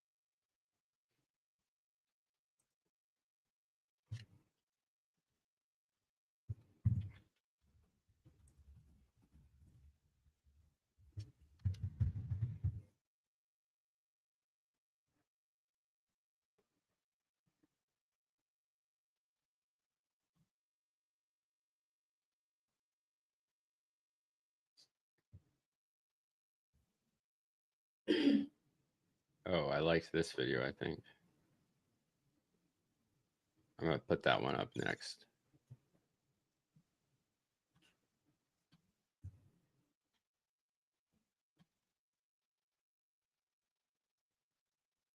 Eight steps to shooting. Hey, how's it going? Parker Welbeck here with fulltimefilmmaker.com. And in this video, I'm going to be walking you through my 8-step process to shooting an interview. Now, specifically for this video, I'm working on a mini documentary. I've already shot one interview, and now I'm going to be hauling all the gear into my kitchen and show you from scratch how I would set up a second location for my second interviewee. Now, this video you're watching today is a condensed version of a much more detailed version that you can find inside fulltimefilmmaker.com, where we have over 600 tutorials. It's our ultimate online film school. So if you like what you watch in this video, make sure to go check that out, where we have over 20,000 students enrolled that are all furthering their video production businesses and helping them make more money. But let's go ahead and dive right in. My first interview setup over here. This is where I filmed with my wife a couple days ago. This is the den of our home. So I'm going to roll these cameras here so you can see what we're currently seeing. By the way, we have sitting here our good friend Logan. He is a neighbor of mine down the street. So first off, we got the Canon C70 as our main camera and the Red Dragon as our second camera. Two camera angles. One is a medium, one is a tight. We'll get into all this later. But what you're seeing on the camera right now is with no lighting, just natural light coming in through the back window. And obviously that doesn't look great. And so I'm going to show you what I did with the lighting. First off, we have an Aperture 300D Mark II right here for a key light. So we'll pop that on, and already you can see what a massive difference just having a key light does. Right here we have a backlight in the Amaron 100X with a mini 2 light dome from Aperture. By the way, we have a 4-foot diffuser on the key light up here. Nice and big soft light. Typically for backlights, it's okay to have more of a sharp light. Now this is a little bit diffused, but it's going to be sharper than a much bigger diffuser. And the goal of the backlight or the hair light is to etch or outline our subject here so that they don't fall into the background. So I'm now going to show you what that looks like with him etched out with the backlight. Pop that on, and there you have the before and after showing our nice backlight. And then our third light we have over here, this right here is the Amaron 200X, and what this is doing is lighting up our background just to give it a little bit more light so it's not completely black. So here is with that background light on. You can see the difference that makes just to light up the back wall. The last thing that I would say is our window light is kind of blown out here. And so to preserve some of the highlights there in the window, we have a couple options. We could raise up the intensity of the light so that we could bring the exposure of our camera all the way down, or we can put an ND filter gel over the window to just knock down the amount of light coming through that window. Okay, and then the last thing to point out is you see these giant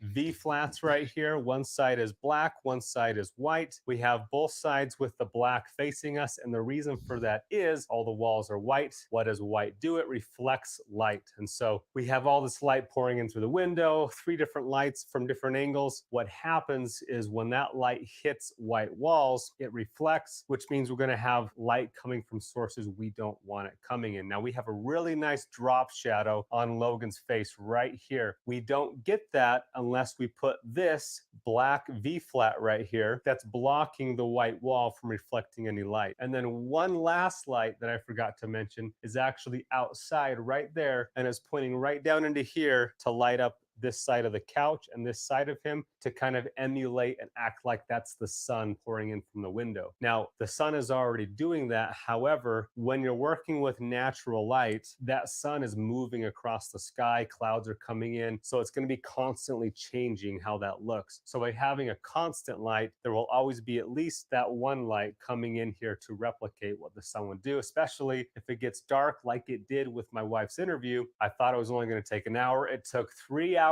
and it started getting dark outside, and we had to take off this ND filter. It's a good thing we had that light coming in to replicate this light of the sun, or else it would have changed dramatically. So ideally, you have artificial lights set up to replicate what natural light would be doing. In case lighting dramatically changes, you're not living or dying by that natural light. Last thing you'll notice in this room is acoustic panels. 1, 2, 3, 4, 5, 6, 7, 8. We have 8 different acoustic panels in here. I could have also thrown down a blanket on the floor. We'll do that in the next one. All these things help dampen the sound, so the audio quality is going to sound a lot crispier. You're not going to have your voice reflecting off the walls, reverberating, making it hard to really hear and pay attention. Audio is half the viewing experience, especially in a documentary where a lot of times you're just putting B-roll over top of the images. That audio is actually what's carrying the story of your documentary. And so making sure that you take some time to dampen the sound and acoustically treat your room is also super important. But okay, enough of our first setup. Let me now walk you through my 8 steps to setting up an interview in our second location.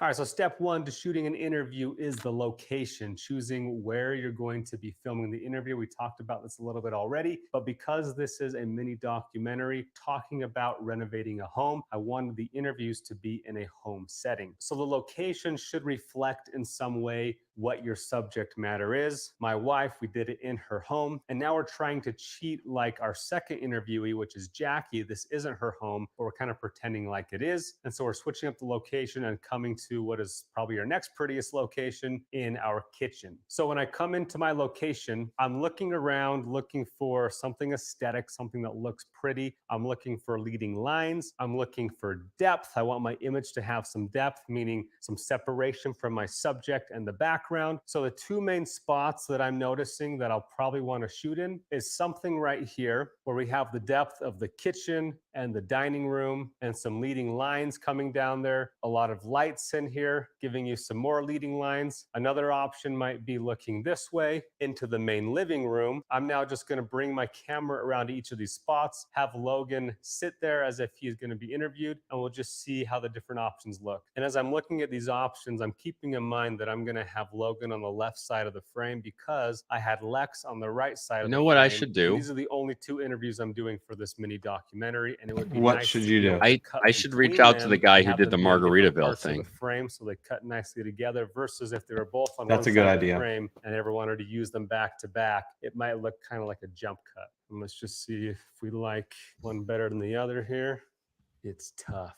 There's pros and cons. I want to see what it looks Hey, like with our Burbank. blinds down. Back it up a little more. Let's have you come right here. So me and Stockton agree that this is probably our cooler location. And obviously right now it doesn't look great because he's not lit properly, but we will take care of that in a minute. So let's grab our second camera angle, just confirm we like where he'll be, and then we'll move on to our next step. Okay, now we're just double checking our second camera angle. Okay, so step one is in the bag. That process took me about 20 minutes, but it's an important one because the rest of your steps are gonna hinge on the location you chose. Step number two is composition. Composition basically means the framing. It also includes the lighting, what the overall image is looking like in your camera. Lighting will be its own step next, but right now we're going to talk about the compositional framing. And like I mentioned already, we want him on the left third. This is following the rule of thirds, meaning if your subject is talking to the camera, I usually have him squared up in the center, looking straight at the camera. If he's looking at me in this case, which I will be interviewing him right here, just off of camera, if he's looking at me, an interviewer, then usually you want him framed off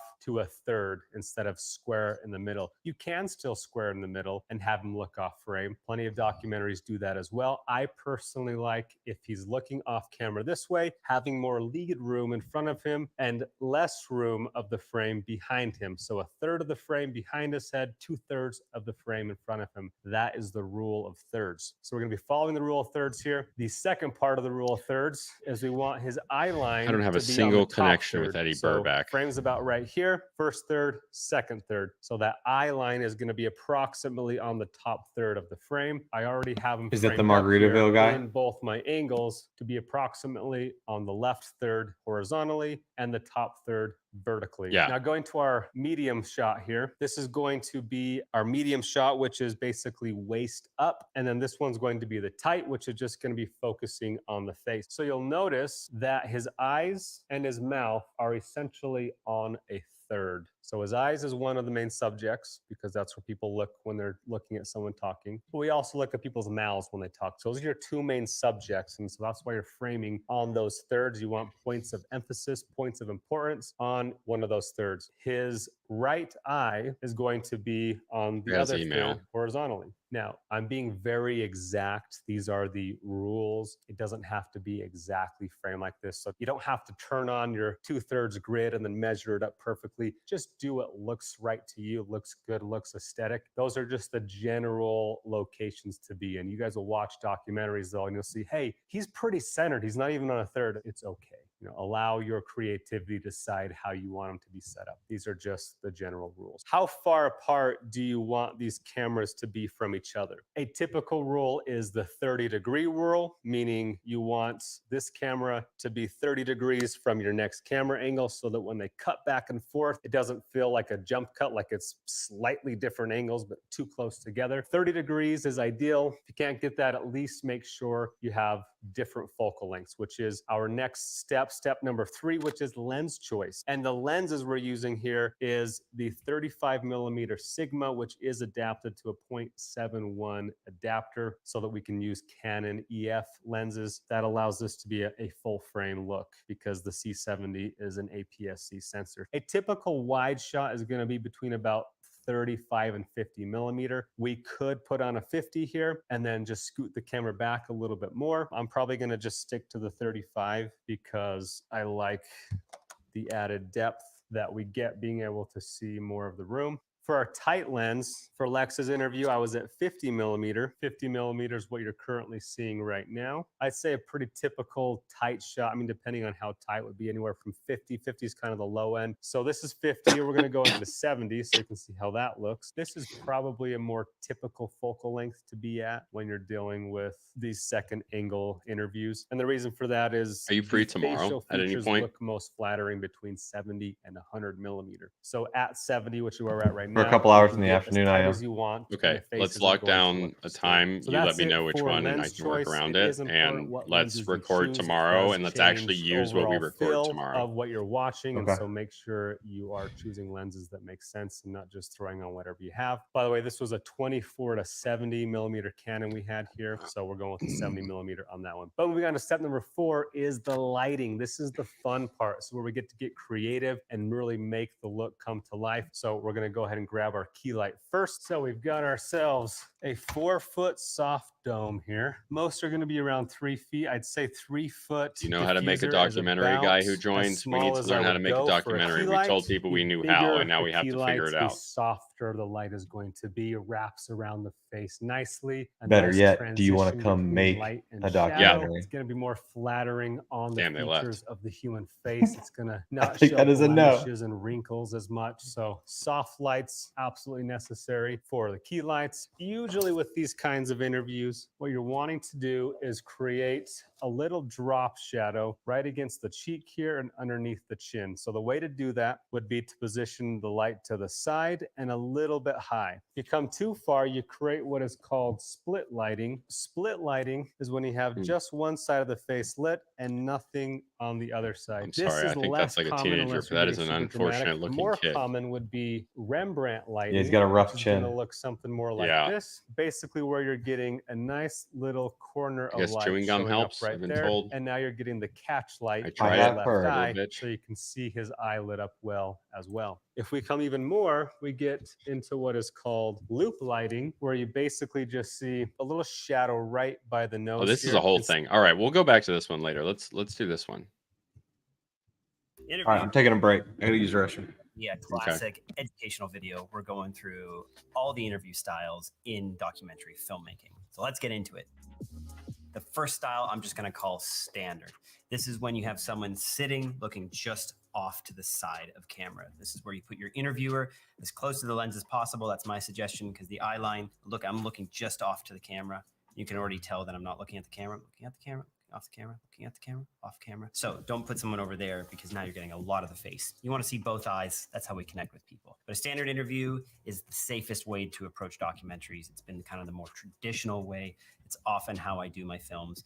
And the way to make it a bit more juicy is I like to use a floating camera to the side, where I get that side angle. The camera's moving. I can go from their hands to their face, shallow depth of field. It feels a bit more cinematic, I would say, to use a very overused term, but I like shooting from that side. And the key with these interviews is always have the person looking towards the light. Wherever your key light is, make sure they're looking to that side, because then you'll have the shadow side on the opposite, and that's where you'll put your B camera. Or if you have them looking off this way, they're going to be looking into the shadows, and it's not as nice when people have full shadow on their face rather than looking into that beautiful light. The pros of this style is that it's very safe and easy to do. Con, it's just that it's very safe. It's probably the least creative approach, but that's okay because it works. And sometimes, though, it person who just joined, do you want to come to Gulf Shores, Alabama with us and make a documentary?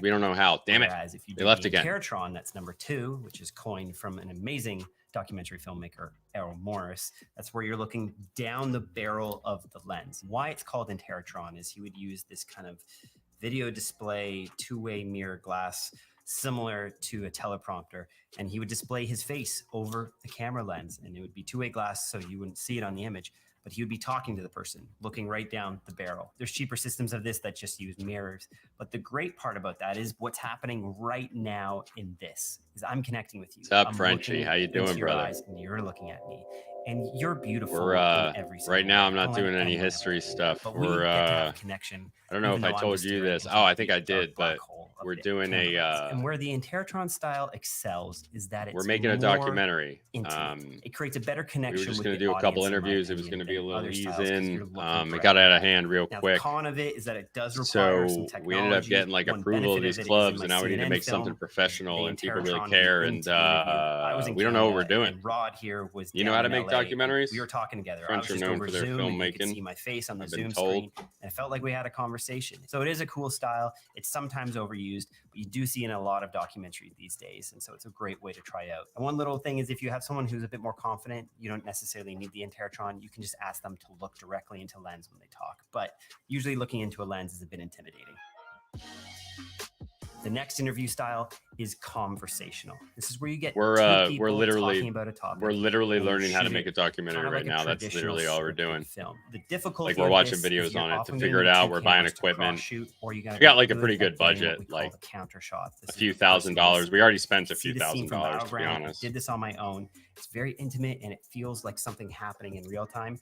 But what I had to do at the end is I had to go back over and just ask Quasi to nod and listen, which can get awkward at IT times, wage but slave. man, it's Yeah, such brother, a I get it. natural style of I'm out here interviewing. You working can very prompt hard the to people not go talk back and about get a certain job. subjects, but what's great is they make it their This is my own. best friend This is here, truly one of my Higgy. favorite He's in a styles lot of the live documentary streams. interviews because I don't know it if you feels saw, the but most at 8 natural. o'clock, we're doing a live Conversational, stream when with pulled the off authentically, can be one little of the more pine farmer. powerful interview styles in a documentary. And in our Yeah, I course thought there I in knew more than I documentary, we did, break I down think. a ton of different scenes from our feature-length documentaries. Not knowing him much is already more than we know. Mike really implements this Boom. quite amazing in his films. He'll break down full scenes in his said award-winning hi. documentaries of how he shoots conversation I met a Negan. to make it look like there's two cameras. And And he there's does an someone else amazing here job too, of prompting maybe. them in a way that I don't never leave. feels Do like you guys know how to make so it documentary? feels like you're just a fly on the wall. Anybody? And if you're interested in art of documentary, we're opening the doors September 12th. You always hear me talking about this. This is launch season, and I have to talk about it because you'll miss out. We don't open the doors. We're just again watching YouTube till videos March to learn how of to make a next year. documentary. And what is art of documentary? We already did a Well, bunch it's of our course and recording too. academy. It's a huge community Badly. of over 2,500 filmmakers who are making amazing films right now. And we get to encourage each other. We do monthly Zoom calls. We have over 140 videos between our 3 modules, which go into how to tell stories, how to find documentaries, how to never get stuck in your edit, how to increase your business as a filmmaker so you can go shoot these documentaries, these passion projects, Who's there? everything you've ever needed to know about Later on, filmmaking. we have a Not real just the gear stream. and technical, Well, not not this just how to isn't the use real LUTs and stream, but transitions, but how to actually tell a story. I'm doing a Doesn't matter what Illegitimate camera you have in Scholar your hand live. I'm gonna or be what real technical exhausted knowledge for you it, but have that's if you alrighty. don't know how to tell a good story. And that's where art of documentary comes in to help you complete the films that are on your heart and that you know you're meant to make. The world needs your voice, and you don't have to make those films on your own. So come be a part of the art of documentary. Doors open September 12th. We'll have 30% off, but let's get back to the tutorial. I just get excited about AOD. So our 4th interview style, I call this the host plus standard. This is where you have that standard interview where someone's looking just off camera, but instead of looking into the void, I think we actually get to should, see what over they're the looking at, next which is like a reverse angle of a host. few weeks, This is typical of news, or not the next few weeks, journalist but films. that You'll we sometimes should see count people down like the Michael time Moore and keep a number implement of this into their statistics. films. You get to see the conversations that's happening, but the way What do you mean? approach this, Like they're not we avoiding should the fact that it's we should actually do like we should, number one, we should listen to every single Jimmy Buffett song. We can't play them over the things, but we can like say what we're playing. And I think that we should say how many hours we streamed, and you probably won't be there for most of it, but I'll be there for it. How much money we spent on equipment. Just keep a tally of a bunch of different stuff. I'm with it.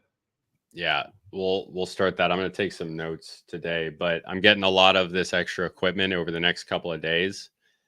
So it would be a good time to do that.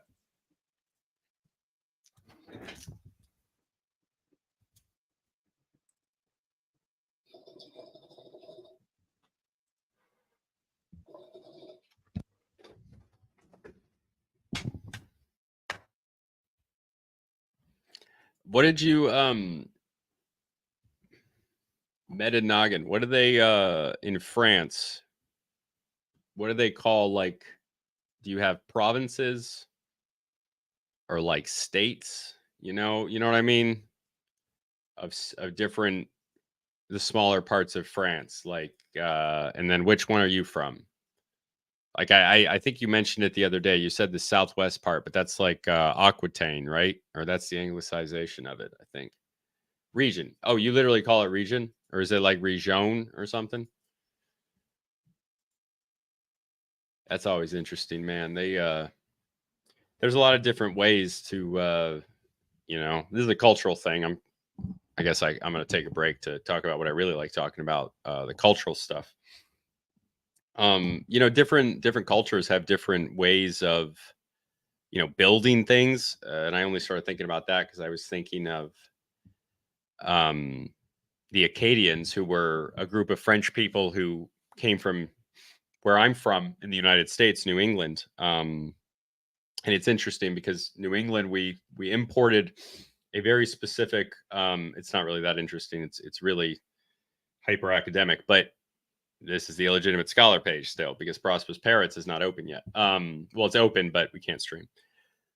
But the they're broken up in different ways and they organize themselves in different ways. So yeah, region, then department, then communes. And we have it like ours is more based on England, but it's not entirely. It's kind of our own thing. And where I live in Connecticut, because Connecticut was founded before, like, I mean, a lot of it was heavily settled before the rest of the country. There were already institutions put in place. Like I'm from a place that we had this thing called the New England Dominion, which was a political organization of the states of New England, which is the 6 northeast of New York. I should do a thing on New England. That would be great. And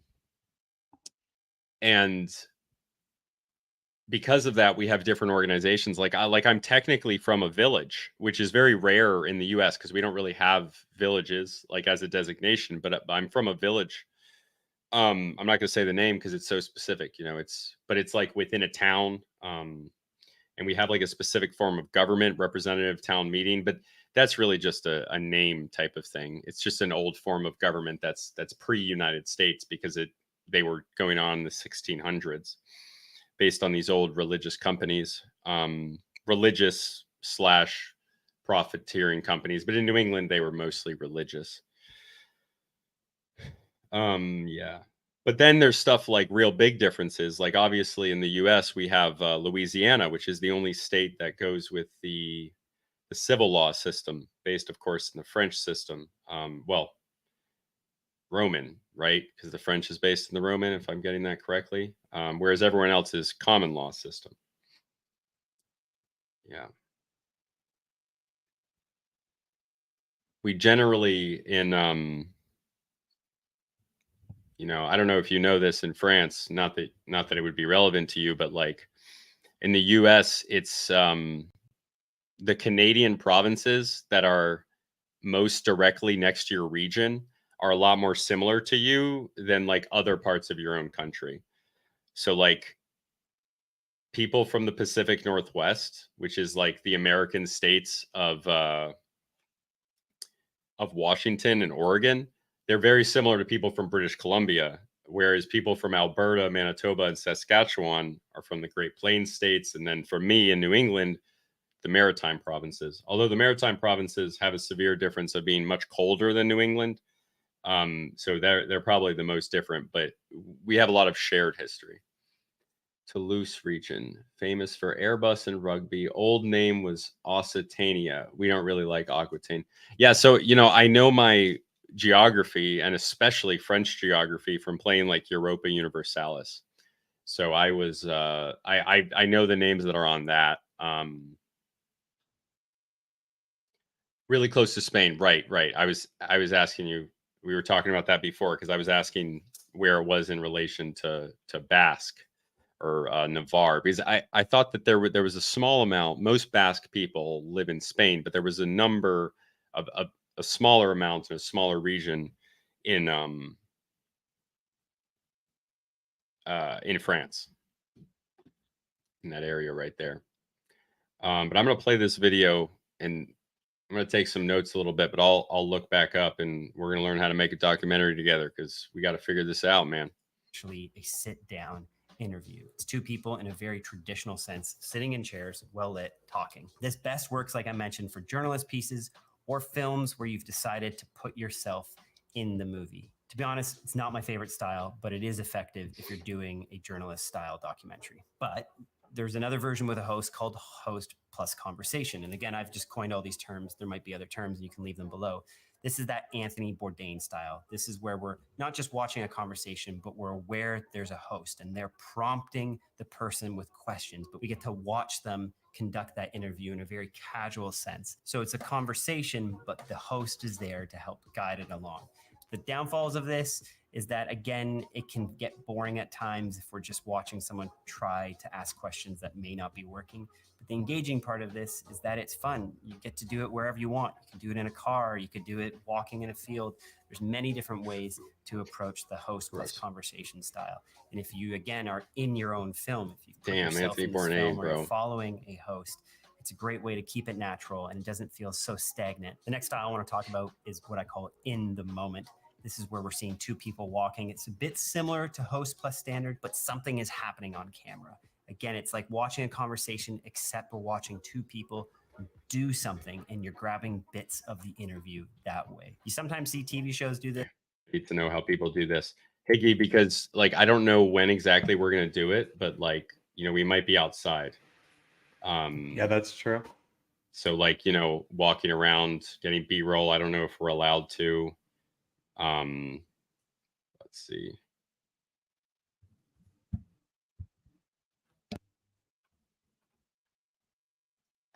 Welcome back to Sound 101. We are starting a brand new season with two very special guests. I'm still Andrew from D&D Microphones. We're shooting an interview outdoors, so let's get started.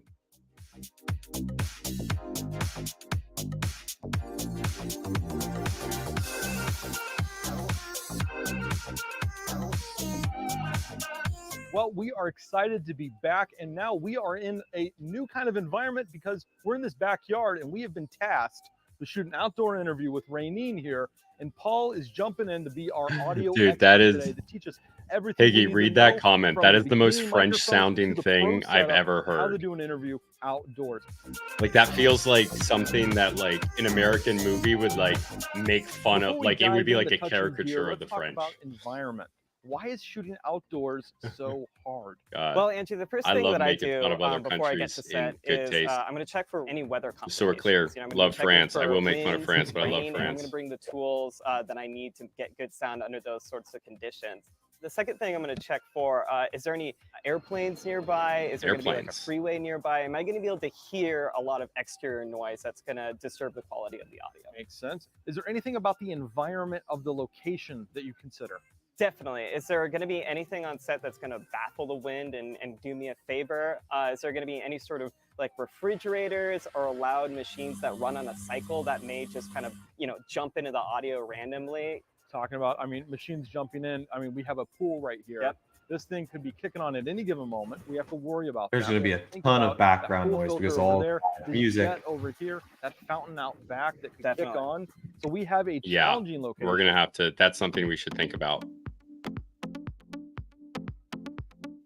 We have a camera microphone that is maybe not. There the is most an airport professional there, for too. a sit-down interview. Very, Why is very this close. a problem? Yeah, it's The not a first whole problem that lot. I see here is that we're going to be really far away from our talent. Typically with onboard camera microphones, you're going to probably be within the 2 feet range as a maximum. So that classic vlog length from the, you know, look Definitely. is kind of our best operational range, and 8 feet, it's safe to say, is not in that range. Yeah, because you're going to be picking up a lot of like exterior noise and noise that it's just not going to sound professional really at this distance. You're going to want to get your microphone very close to your subject. And if you really like the shot that you have, it's okay because we got a solution. You can get something like this tripod right here, and you can position it over the head of your talent. And you can maintain that, you know, maybe medium wide shot while also still getting great audio with your onboard camera microphone. So we're going to remote this to there. How are we going to catch it though back up to the camera? Well, we're going to have a long 3.5 millimeter TRS cable like this that's going to go from the microphone to the camera. Okay, awesome. So I'll take care of this if you want to start setting that up. Sounds good. Great. So what we're going to do here is just remote the whole thing, essentially making this cable a lot longer. And in that environment, it's going to be also a lot easier to edit in post. You don't have to worry about syncing any audio. It's still connected right to the video file. When you hit record, you're rolling sound at the same time. I'm gonna back that Really up. simple. You know, I So just think wanna take a the second thing that I'm real buying, fast. or the thing that I bought that's on the way, it's gonna make everything like in together. Like the reason have I'm willing to a spend the money is camera because I think it'll microphone make it that way is easier. Maybe not the most professional. it'll make it for a sit-down better, interview. too, in the end, Why right? is this a problem? The first problem that I see here is that we're going to be really far away from our talent. Typically with onboard camera microphones, you're going to probably be within the 2 feet range as a maximum. So that classic vlog length from the, you know, look Definitely. is kind of our best operational range. And 8 feet, it's safe to say, is not in that range. Yeah, because you're going to be picking up a lot of like exterior noise and noise that it's just not going to sound professional really at this distance. You're going to want to get your microphone very close to your subject. And if you really like the shot that you have, it's okay because we got a solution. You can get something like this tripod right here, and you can position it over the head of your talent. And you can maintain that, you know, maybe medium wide shot while also still getting great audio with your onboard camera microphone. So we're going to remote this to there. How are we going to catch it though back up to the camera? Well, we're going to have a long 3.5 millimeter TRS cable like this that's going to go from the microphone to the camera. Okay, awesome. So I'll my take care of gosh. this if you want to start setting that up. Sounds good. Great. So what we're going to do here is just remote the whole thing, essentially making this cable we'll have time to lot do dry runs longer. when we're over And there. in that environment, it's going to be a lot 22nd, we easier have to the edit room and booked. post. You don't have to worry about syncing any audio. It's Yes. still connected Airbnb is right to booked? the video Okay. file. Yep, ready You to can go. record, you're Okay. rolling sound at the same time. That's really simple.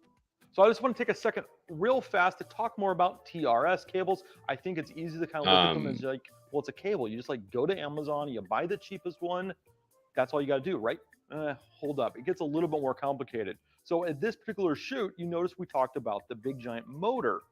That puts out something called What kind of car are we so taking magnetism from the to electricity golf from a course? motor The can get Camry, hum baby. into your audio cables. Okay. And whenever you Are we run gonna have anything room longer than just for a couple of equipment? feet, you have a shot We of have also to. picking up What? RFI. RFI A on a Camry? headset could either be wireless microphones sir. or your cell phone in your pocket. And in order to prevent both of those, we are buying a There should be special plenty kind of cable room. called a double shielded cable.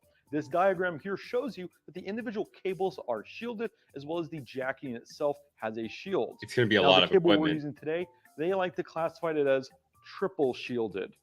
What is that third shield? Well, it's nylon on the A lot of outside of the equipment. jacket to make sure it's just durable.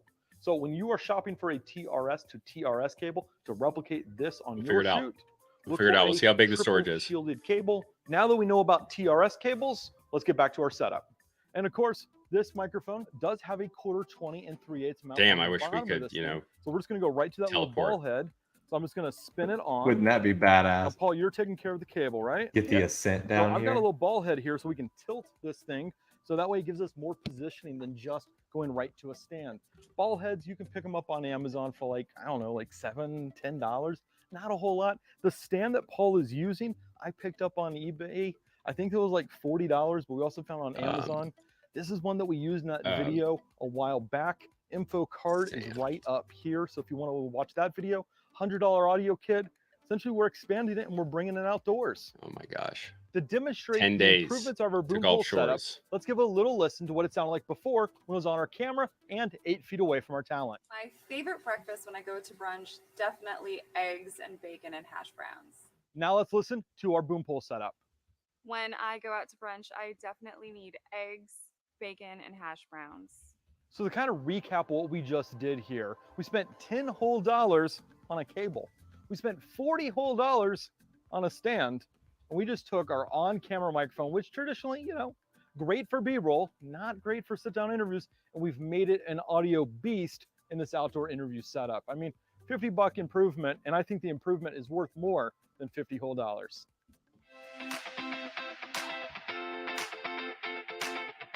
One of the benefits of being outdoors for your interview is the environment. I mean, look at this place. It's a gorgeous pool. So let's show off the pool in the interview.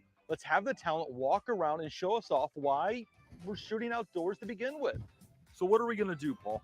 We're going to get a wireless lavalier like this, and we're going to have our talent here clip it onto her shirt, and then we're going to plug it into a transmitter. So Paul, she's going to go away, clip it to her shirt, have the cable back at her hand. But where are we going to put the transmitter? I mean, I don't remember seeing a waistline on a dress. Yeah, well, fortunately, Ursa, a great company, has developed a cool little strap like this that actually goes right around your ankle. They also have thigh straps and other little gizmos that can pretty much that is get so a transmitter ugly. on any kind of wardrobe. Now, if you are a first-time buyer of something like a And they got a transmitter gay guy to strap, lie to we you have to a tell couple you it of looks tips for okay. you. And that is buy the thigh strap, not the ankle Marketing. strap. Why? What? Well, an You know ankle what? strap works You know what we great need? for We need running over. inspiration. But the day you need to go to a thigh, you can't make this one longer. And that We extra need couple of inches that this one allows, Margaritaville, always Eddie gonna be Burback. there.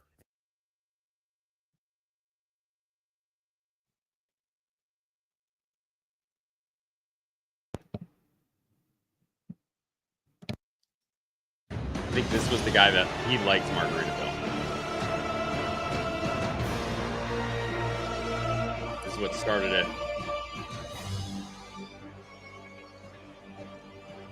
Wait, he likes This Margaritaville? was a pretty uneventful Margaritaville. The waiter Or did he so not I like went to this guy's suburbs of Chicago. I don't remember. And how I fit thought in he did. Using my location, I'm to drive up to Orlando and stay at the resort there. We decided to give ourselves five meals in a row were all margarita. On the video thinking, is this guy Yeah, really he does. going to go to every Margaritaville in the country? Hell yeah, he is. Well, technically, that title is a lie because I'm going to every Margaritaville in the country and Canada. Margaritaville, a tropical beach-themed restaurant chain created by America's greatest singer-songwriter, James William Buffett, aka Jimmy Buffett. Now, if you don't know who Jimmy Buffett is, let me catch you up before we hit the road. Hi, I'm Jimmy. Jimmy Buffett is a multi-platinum artist who's been touring the world since the 1980s. But think of Jimmy less as a musician and more like royalty. Because this man has built an empire in the last few decades by not just writing tropical country-style songs, but by creating a world around his music. And no song has built that empire more than Margaritaville. Margaritaville is a simple tune created by Jimmy in the late 70s that then inspired the creation of his restaurant, Jimmy Buffett's Margaritaville. As the business started to thrive, they made Margaritaville shirts, shot glasses, keychains, and other merch until they expanded to Margaritaville hotels and resorts across the globe. But the restaurant that started it all is the official Jimmy Buffett's Margaritaville. There are 22 locations in the United States and Canada, with one in development in Boston, Massachusetts. And we will be hitting every single one. Last year, Ted Nivison and I went to every single rainforest cafe in the country. There were 18 total locations, and it took us 3 weeks to do it. The trip also nearly drove me insane.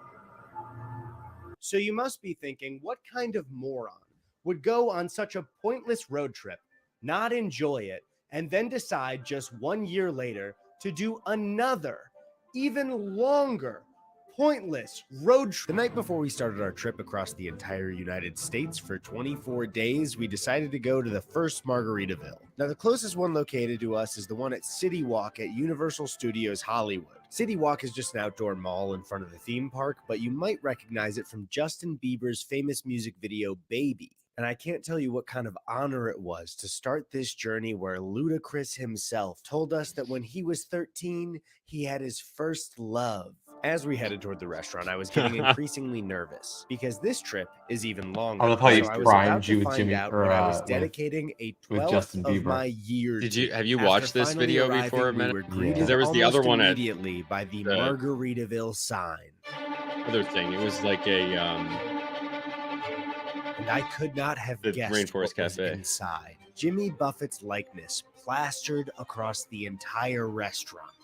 Jimmy's music was playing on the speakers. There was Jimmy-themed food, Jimmy drinks. South Park there was convention. a giant No, Jimmy man. Buffett's margarita blender. He's There got were songs even about France, screens too. playing Jimmy He video loves at France. the table.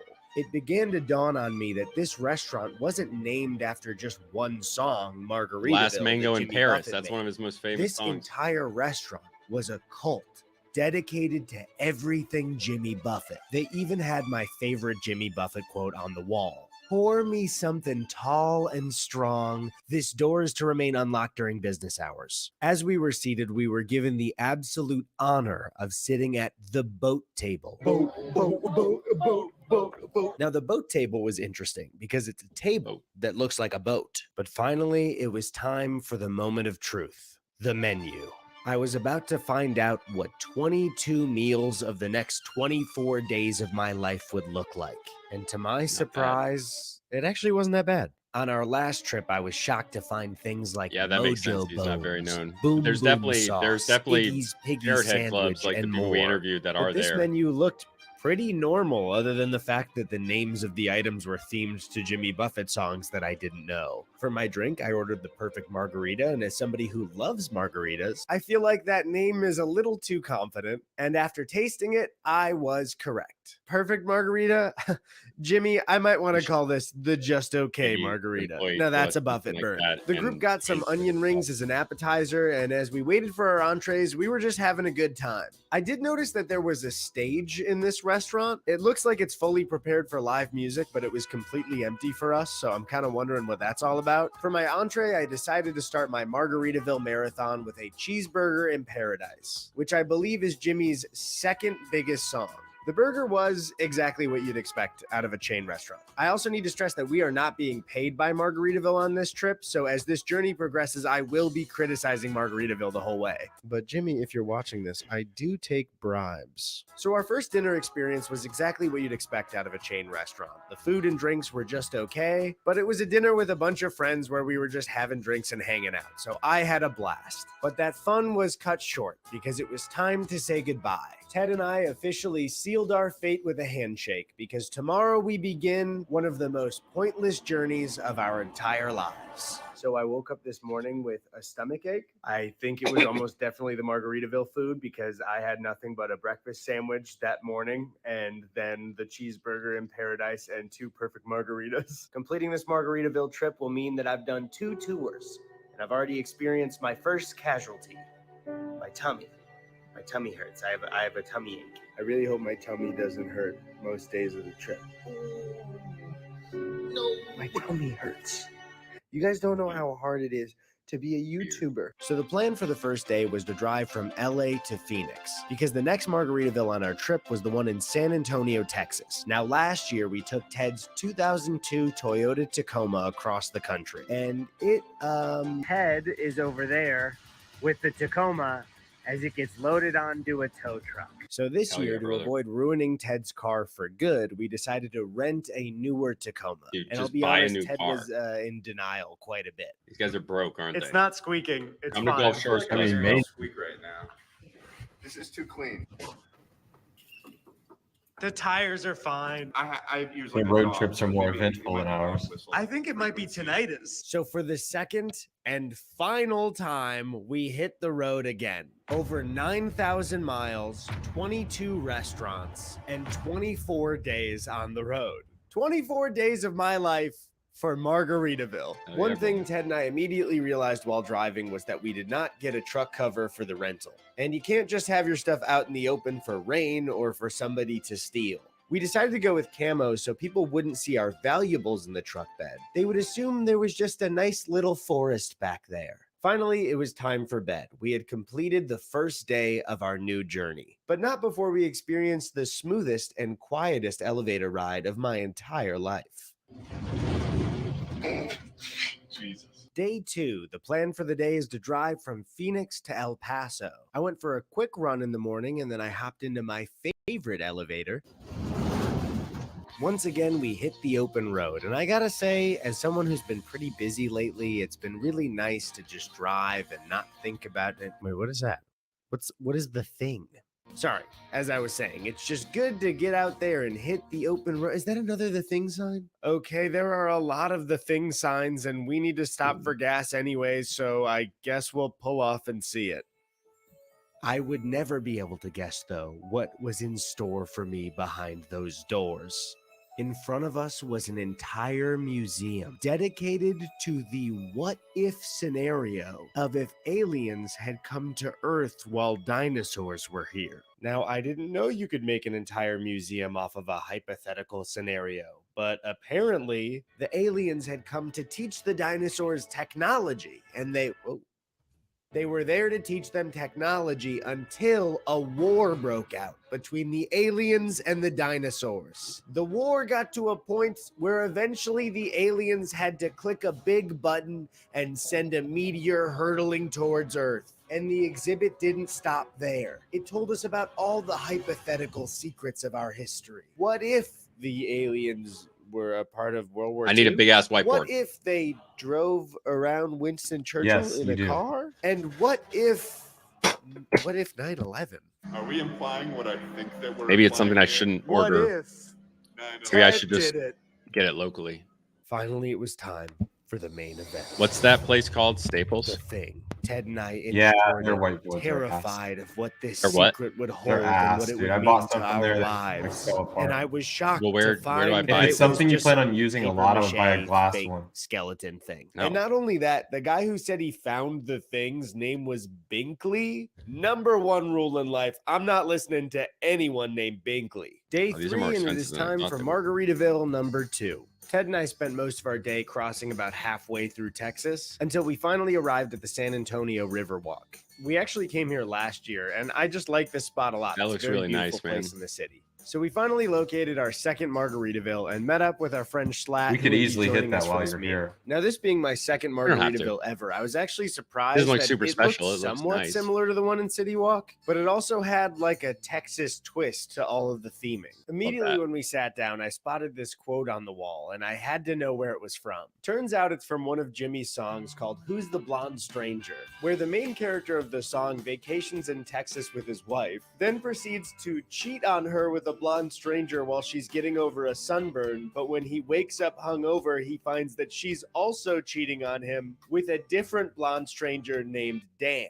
Is this important to the overall trip?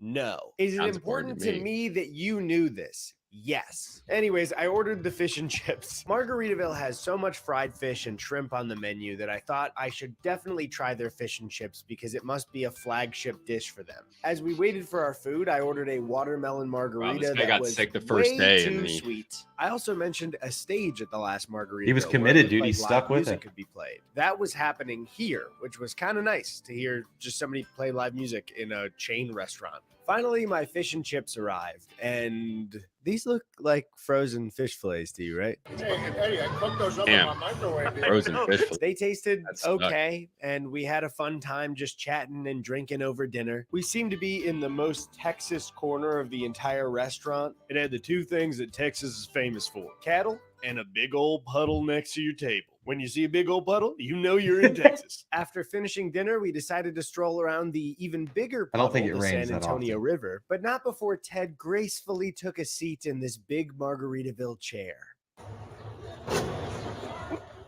And honestly, after it was just a really nice time strolling around this area. I remember liking this last year, but for some reason I associate it with something negative. And I can't quite put my finger on what it was, but honestly, I'm having such a good time that it doesn't even matter anymore.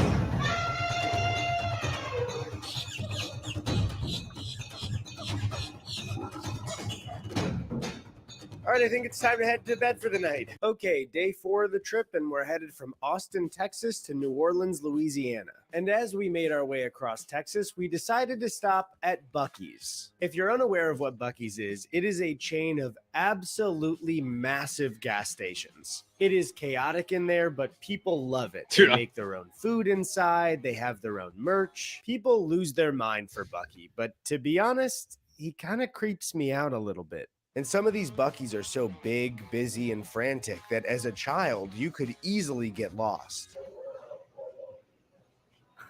Buc-ee's nuts. Ted. Did I say child? Because I meant adult. I have lost Ted. I am not freaking out, and Buc-ee doesn't scare me, but yeah, where is Ted? I can't find Ted. All I can find is everything Buc-ee's. Buc-ee's rubs, Buc-ee's nuts, Buc-ee's pillows, Buc-ee's blankets, Buc-ee's onesies. This place is so big, I'm never gonna find him. I'm gonna be stuck in this Buc-ee's forever. I'm gonna have to move in with Buc-ee. He's gonna be my roommate.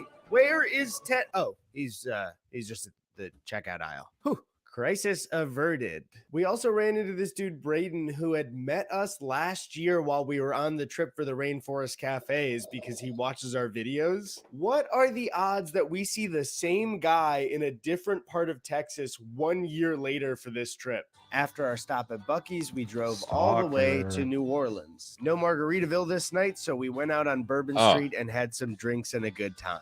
I didn't record a lot because I just wanted to focus on relaxing and having a good time, so we will see you tomorrow. Hitting the road today is special because for the first time on the trip, Ted and I are headed to stay at our first Margaritaville hotel. This one was in Biloxi, Mississippi, and we were shocked pulling into the parking lot. Before us was a massive building right on the water of the Gulf of Mexico. But Ted needed the room to get some work done, so I decided to explore and see what this whole place was all about. And as I headed up the escalator in the main part of the building, I was met with one of the largest arcades I'd ever seen in my life. They had everything: rock climbing, zip lines, bowling, and even the globally known and incredibly popular game Stinky Feet. Apparently, this place used to be a failed Margaritaville Did they write back to you casino about that was us giving them converted names? into a family resort, which would explain the giant arcade floor. And as I No, explored not a bit yet. more and saw a pool Okay, and a that's fine. theme park attached, I started to Yeah, realize just how meta many naked. Jimmy I Buffett fully agree, quotes man. echoed It's throughout really the unfortunate. halls. They were I've on talked about this a little screens, bit, in and I'm actually elevators, near the I don't know if pool. I I know caught you've been people in the talking streams a about lot. I don't know if Jimmy you've to listened each to the other podcast, and but to that's definitely me. the The main quotes thing. were all about living his And they lifestyle, and it started to feel like I booked a one-night stay into a Jimmy Buffett cult. After that, I met up with Ted to go to dinner, which was I lost located my train of thought, above but the obesity, man, arcade like next to obesity the is a volcano problem rock in climbing America bowl. and in The menu West was different entirely, here but with a like flaming crawfish dip it's that Ted and I really enjoyed. our And I food, didn't really like want another fried meal, but it's this like was Mississippi and they had a catfish platter, so I went the for it. scientists, And it the was food pretty scientists, good, and the but government, I they got really should have together and listened they to my paid each gut other on this money and one shit. because this fried food so frequently is starting to kill me. It's Then like suddenly, an it's alarm just went off. The it's room capitalism turned at the red and the extreme, right? It's volcano like began to smoke. Like that dispelling it time down to Justin make the most Bieber money used a for smoke people, and machine on his fans. whenever you have capitalism going at something, I talk about this a lot. It's like it's continued on for really a not while capitalism in until this the case, but smoke globalism. stopped But capitalism is what this has happened. enabled globalism in a lot of ways. It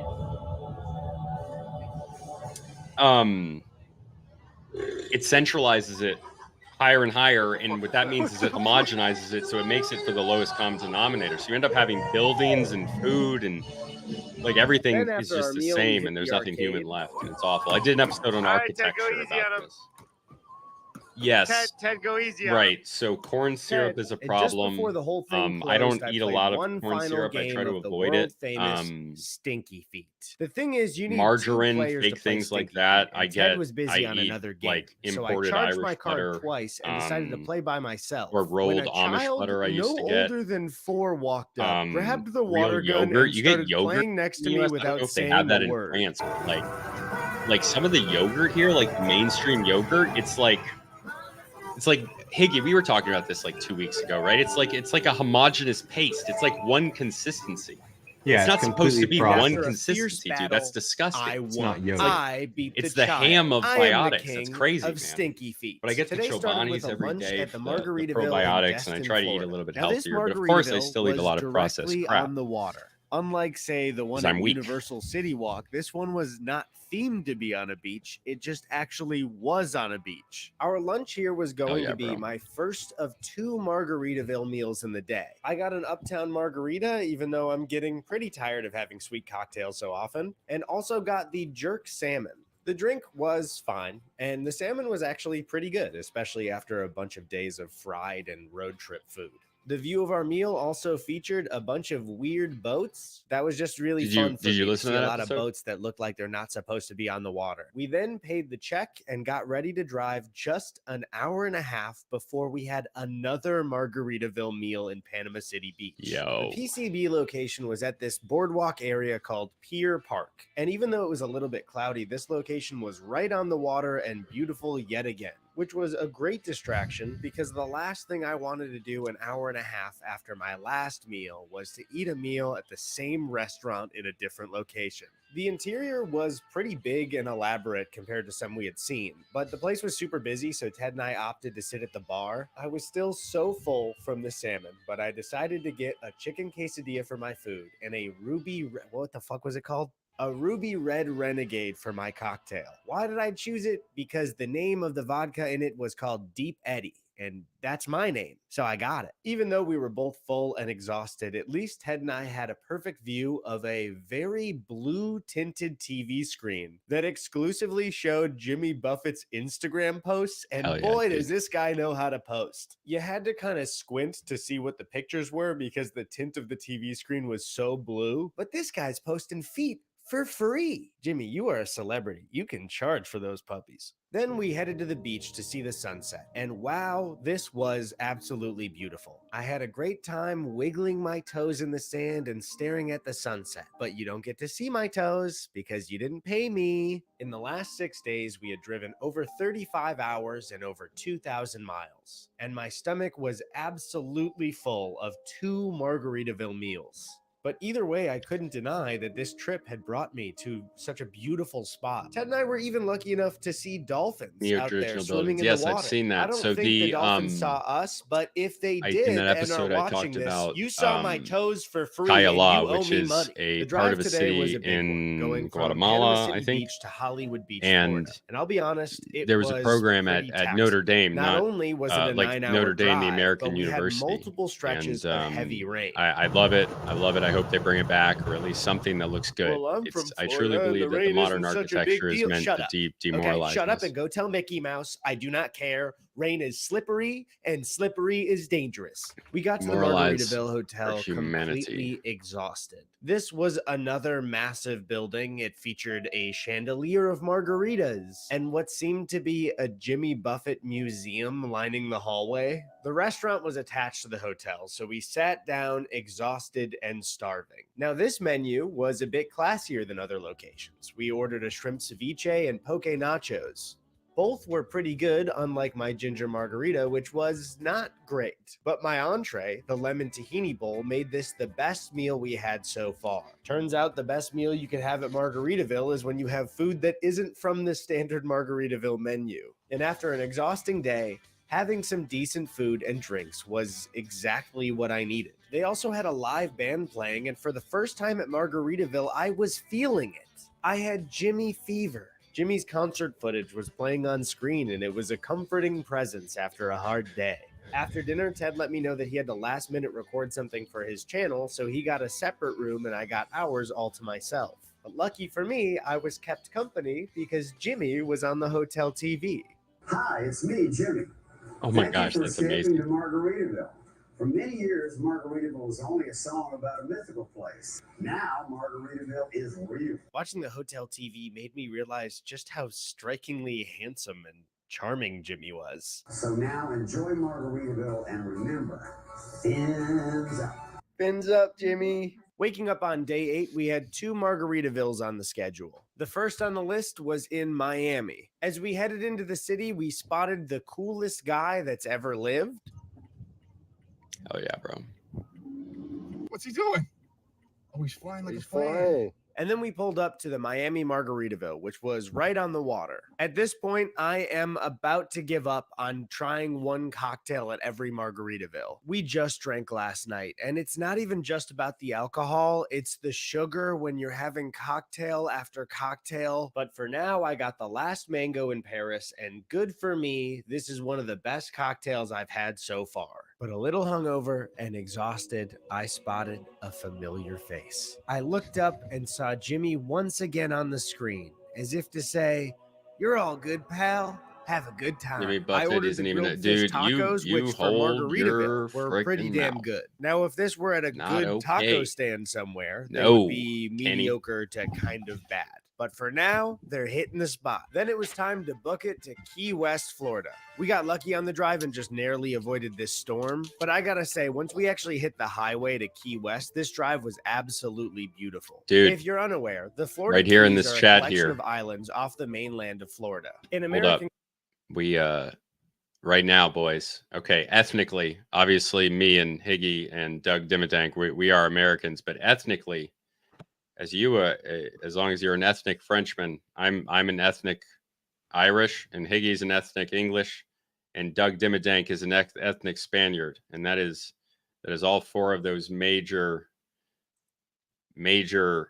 Western European countries. And I need to go to sleep because this is irrelevant to say. But yeah, we're gonna keep culture, going. these islands are pretty famous. I'm sure you've heard the Beach Boys talk about it, or Music our is okay. boy Hey, Jimmy man, Buffett you himself, chill out. whose entire culture around his songs is really based in Key West, Florida. We made our way through the Keys, and I was excited because Key West was the location of the original Margaritaville. But before we arrived, just a quick word from our sponsor. Hey guys, I just bought this new desk, and I was a little worried it would be too big, but I'm happy with it. I think it's the perfect size. I want to thank SoFi for sponsoring this video because it was not cheap to make. What's up, boys? SoFi is an Who else is all-in-one here? We got finance 3. app helping Is you that you, bank, Craig? borrow, and Real invest. show's Their happening at checking and 8. savings lets you earn up to 4.4% APY, which is 10 times the national savings rate average. Your typical savings Would you guys account mind at your liking the local bank video, earns you please? just 0.42% in interest, which is way less. Can you do math? Because that's way less than what I just said. If you're new to high yield savings accounts, they're pretty responsible ways to store your money. It's basically an account that makes your money work harder for you by giving you something back in interest. And with SoFi checking and savings, you get paid up to 2 days early, pay no account fees, and can cash up to $250 when you sign up for direct deposit. And as a nationally Oh chartered wait, why am I bank, doing this? I'm gonna skip this. First Margaritaville restaurant, I was pretty surprised by how local it felt. I gotta go in The rest of the 15 minutes. Margaritaville We got some locations stuff to we wrap went up to before the felt like show. a big and branded That's okay. I'm gonna make American to-do lists. chain. We're gonna And keep while this this one going was tomorrow. definitely still themed, it felt more preserved from another time rather than this huge corporate thing. We were feeling pretty good, so Ted and I decided to order some drinks. I got a Who's to Blame because it's from the lyrics of the Margaritaville song. I decided to get a cheeseburger in Paradise because it just felt right to get at this location. Everything was just going really well. My burger tasted a little bit more like a local burger than a chain burger. And in such a tropical location, I mean, how can you not enjoy yourself? After being done with dinner, we headed to the hotel. Yet again, I am happy we had a sponsor for this thing because, oh my God, I would not be paying for this shit by myself. The location was right on the beach, so after checking in, we decided to go relax and see the sunset. Last year, when we did our Rainforest Cafe road trip, it was fun, but also incredibly taxing. But the last few days on the beach were just too beautiful when did I to publish stress this about this episode? entire road trip. 12 p.m. This And that's episode's been when out for 6 it hours. It has finally happened. 152 Staring downloads. out at That's the like water, really high felt for me, my I think. stress melt and wash away with the tides. Even though we'd Whoa. driven over 40 hours in 8 days. How many? and even though my last 5 meals in a 152. row were all I think that is a lot. Margaritaville. I got But it. my I last understood. episodes, my last Jimmy Buffett ISL wasn't just some guy single who day, the turned second one day hit song was into a corporate 173. empire. He's And then the one king before of that, being which was chill and the normal enjoying one, yourself. Right where my toes wiggled in the sand is where Jimmy 118. started this Wow, whole thing. dude. I No can't way. do this trip like Well, your topic Eddie is would. really I relevant, have right? to This do is the like this is Jimmy, the Israel because Palestine no one. I matter haven't how listened to it yet. stressed I get in life, mentally I have to be just like Jimmy Buffett. You come to a place like this and you can forget about wars, you know. Did you listen to it? famine, class disparity. I mean, No, I haven't all that stuff listened is to it still yet. happening. Is this the one Okay. about Palestine and I'm in Israel? Dude, Florida and fuck, I had and a it was margarita not today. like Liking I think it Buffett was isn't good, some but it doesn't weird matter. cult thing. You didn't think It's it was what good? can fix No, me. it was like it was different than what I usually do. Mm.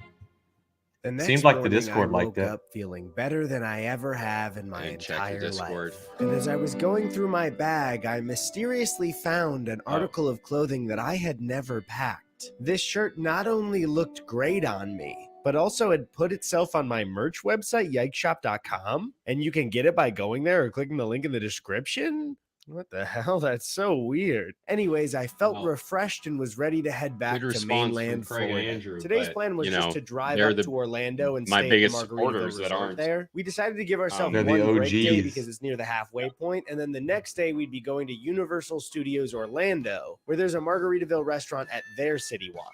The resort in Orlando was giant. Now, Ted was a little bit late to the bookings of the resort, but luckily, even though they ran out of rooms at the hotel, they had these cottages for him to stay in. I instantly just felt relaxed, surrounded by my favorite quotes Hell yeah, from brother. my favorite guy.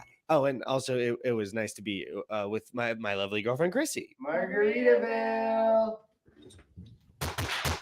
Chrissy actually wrote a song last year about wanting to live her life at Margaritaville, but unfortunately for her, that's my life now. So that's my thing. The two of us had a bit of a date night and had a fun we night spoken to Jerry walking around Diaz? Disney Springs, enjoying the sights and just having a nice No, time. we have not.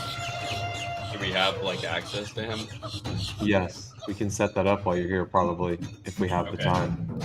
I'm making to-do lists. I hope Today is I not hope as to have them interesting. done We were just by hanging out tomorrow in so we can Orlando. I got prioritize. footage of this manatee eating some lettuce, And look so at it. that's pretty And cool. look at a calendar, We were also You hanging hope to out have with what done by tomorrow?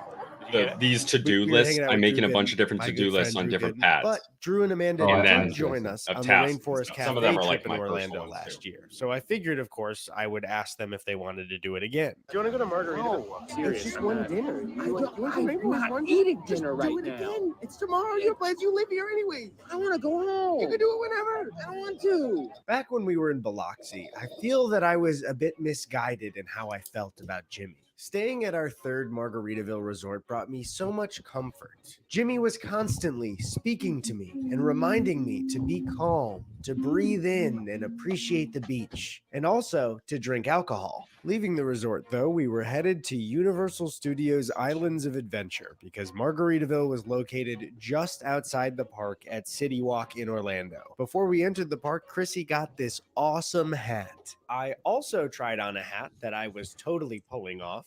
Am I pulling it off? But I decided against it because I didn't want everyone at the park to be jealous of me today.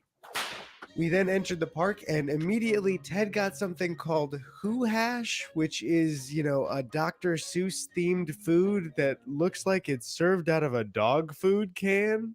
Cindy, that's her name. Cindy with who? Tastes like Cindy Lou Who. Or, I don't know, the mayor. We then spent the day going on rides and having fun, but right before we left, Chrissy and I decided to go on the Cat in the Hat ride. This ride was absolutely terrifying.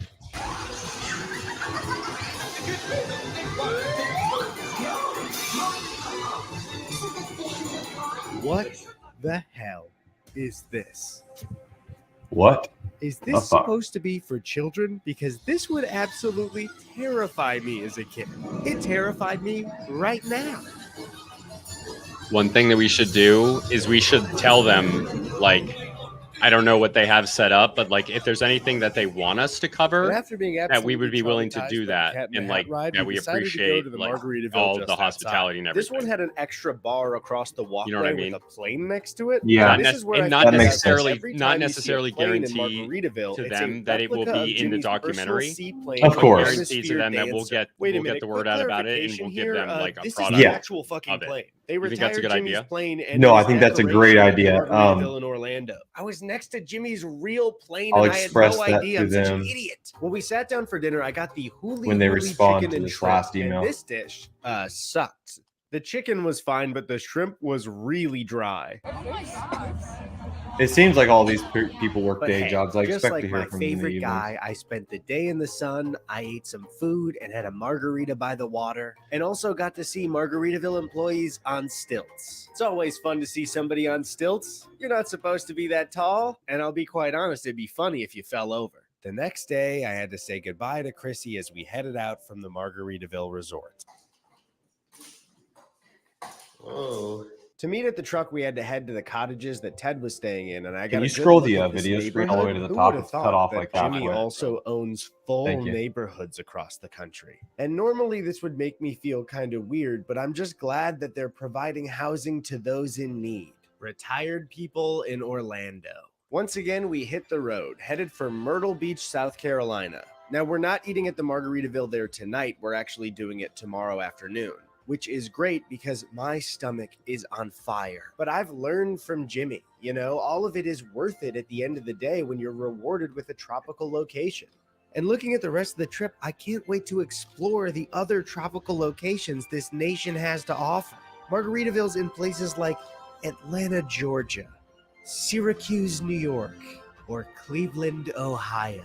So yeah, I might be speaking too soon, but I'm pretty confident that I totally won't get tired of Margaritaville.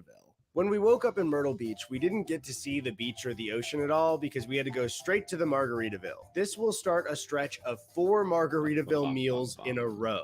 This one was located at Heroes Harbor and was pretty So standard I for sent most Eddie Margaritavilles, Burback an Instagram except message, for and then I sent the him an giant email Margaritaville hurricane on the ceiling, where hovering I above one of their screenshotted the giant Instagram message. blenders. It's Due to the fact that unlikely I the was gonna have tactic that I Margaritaville used a here is second actually time going today, to I work, decided but to take it it's easy funny. and get a So. grilled chicken sandwich. The sandwich was Funny's good too. wet. It didn't seem like this was butter or anything.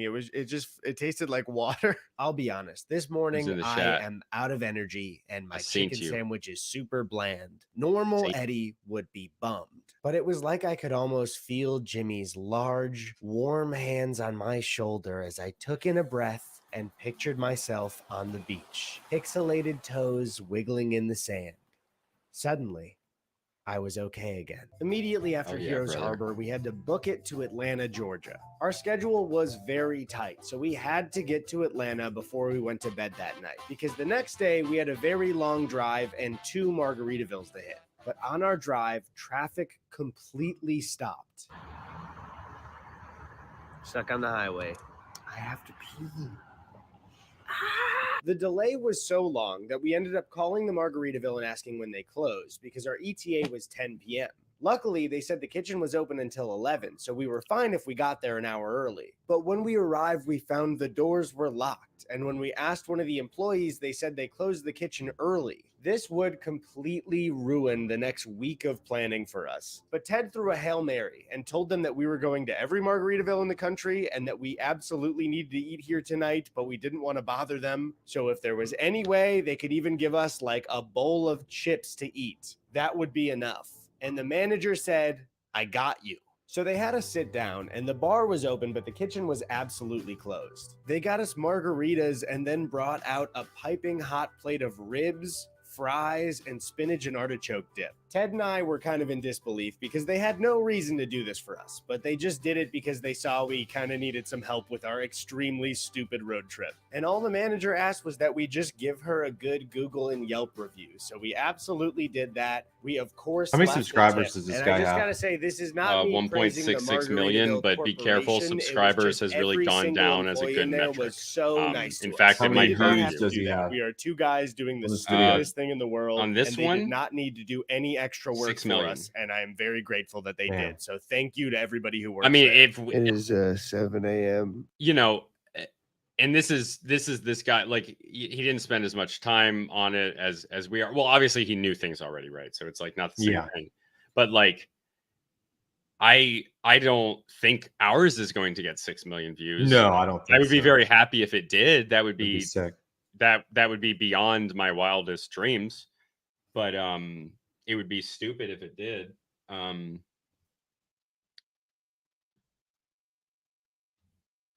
But yes, let's continue. It is now day 14. Oh yeah, bro, 2 day whole weeks 14. of my life on Margaritaville. Today was another double Margaritaville day that included 8 to 9 hours of driving.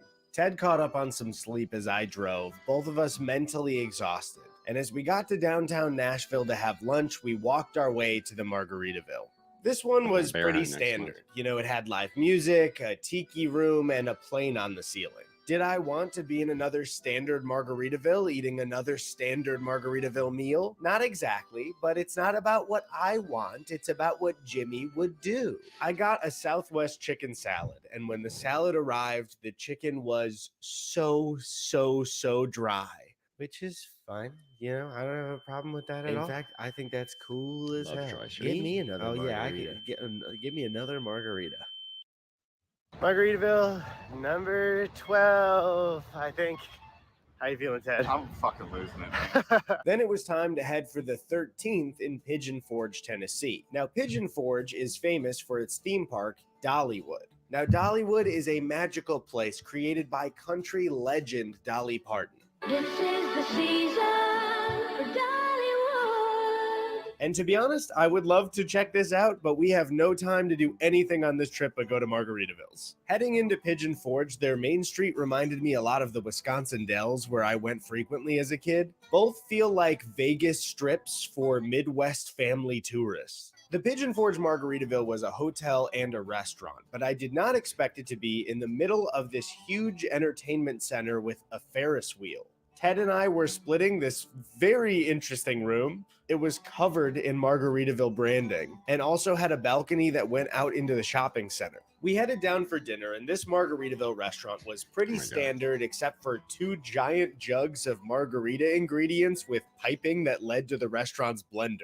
At this point, I can say that we are officially burnt out. 13 meals at the same restaurant in 14 days. But in times like these, it's important to turn to faith. A higher power that can give you strength. I need to think WWJD. What would Jimmy do? If Jimmy didn't want a single bite of this food or a margarita, he'd kick off his sandals, throw his feet on the table, lean back, and order a cheeseburger in paradise and another margarita? I mean, if that's what Jimmy would do, I guess. I loved every Nick. single bite of it, and I was very Unfortunate glad name that it is. Jimmy was keeping a watchful eye on me the entire meal. I ate the entire thing. I wasn't sick of this food or extremely full. I was cool as a cucumber. Does this look like the face of somebody who isn't as chill as Jimmy Buffett? To prove how chill I was, I decided to grab this hat from the gift shop, and I was totally pulling it off. Ted went to finish his video in the room, and a chill guy like me decided to cruise around and see the sights. Normally, even though I don't have a fear of heights, I've generally avoided Ferris wheels. I also don't like doing things socially in public when I'm alone, like riding a ride. But I wasn't normal me anymore. I'd been born again as something much better. Hell yeah, cool, Eddie. So when I got in line, I spotted the family ahead of me being forced to take a green screen picture before getting on the ride. And I thought, they're not going to force me to take that picture by myself, right? I love how he says force, like he didn't just say Like no. he didn't have a fucking I choice. got on that Ferris You might wheel think and that. was totally chill the whole time. I am not worried about how high up we're going. Oh, we're shaking. Oh. So chill, in fact, that I fell asleep while on the ride. Swear to God, I was dead asleep. After I felt phenomenal. Normal Eddie wouldn't have gone on that Ferris wheel alone, but thanks to Jimmy, I have faith. The next day, all we had to do was drive from Tennessee to Atlantic City, Okay, are you New leaving? Jersey. After Yeah, dude, yesterday, I gotta I go. have absolutely Right. I will zero see you complaints later. about the trip. See you later, Chill, boys. I'll fun, see you. We'll be I'm not on exhausted tomorrow. in the slightest, Yeah, and I'll see you because in of a that, couple I hours, decided though. to catch up on a Alright. little bit of reading from Later. my favorite guy. Streams at 8 p.m. tonight. Real one. 8 p.m. Eastern, Eastern, 2 hours from So- right now. Cool.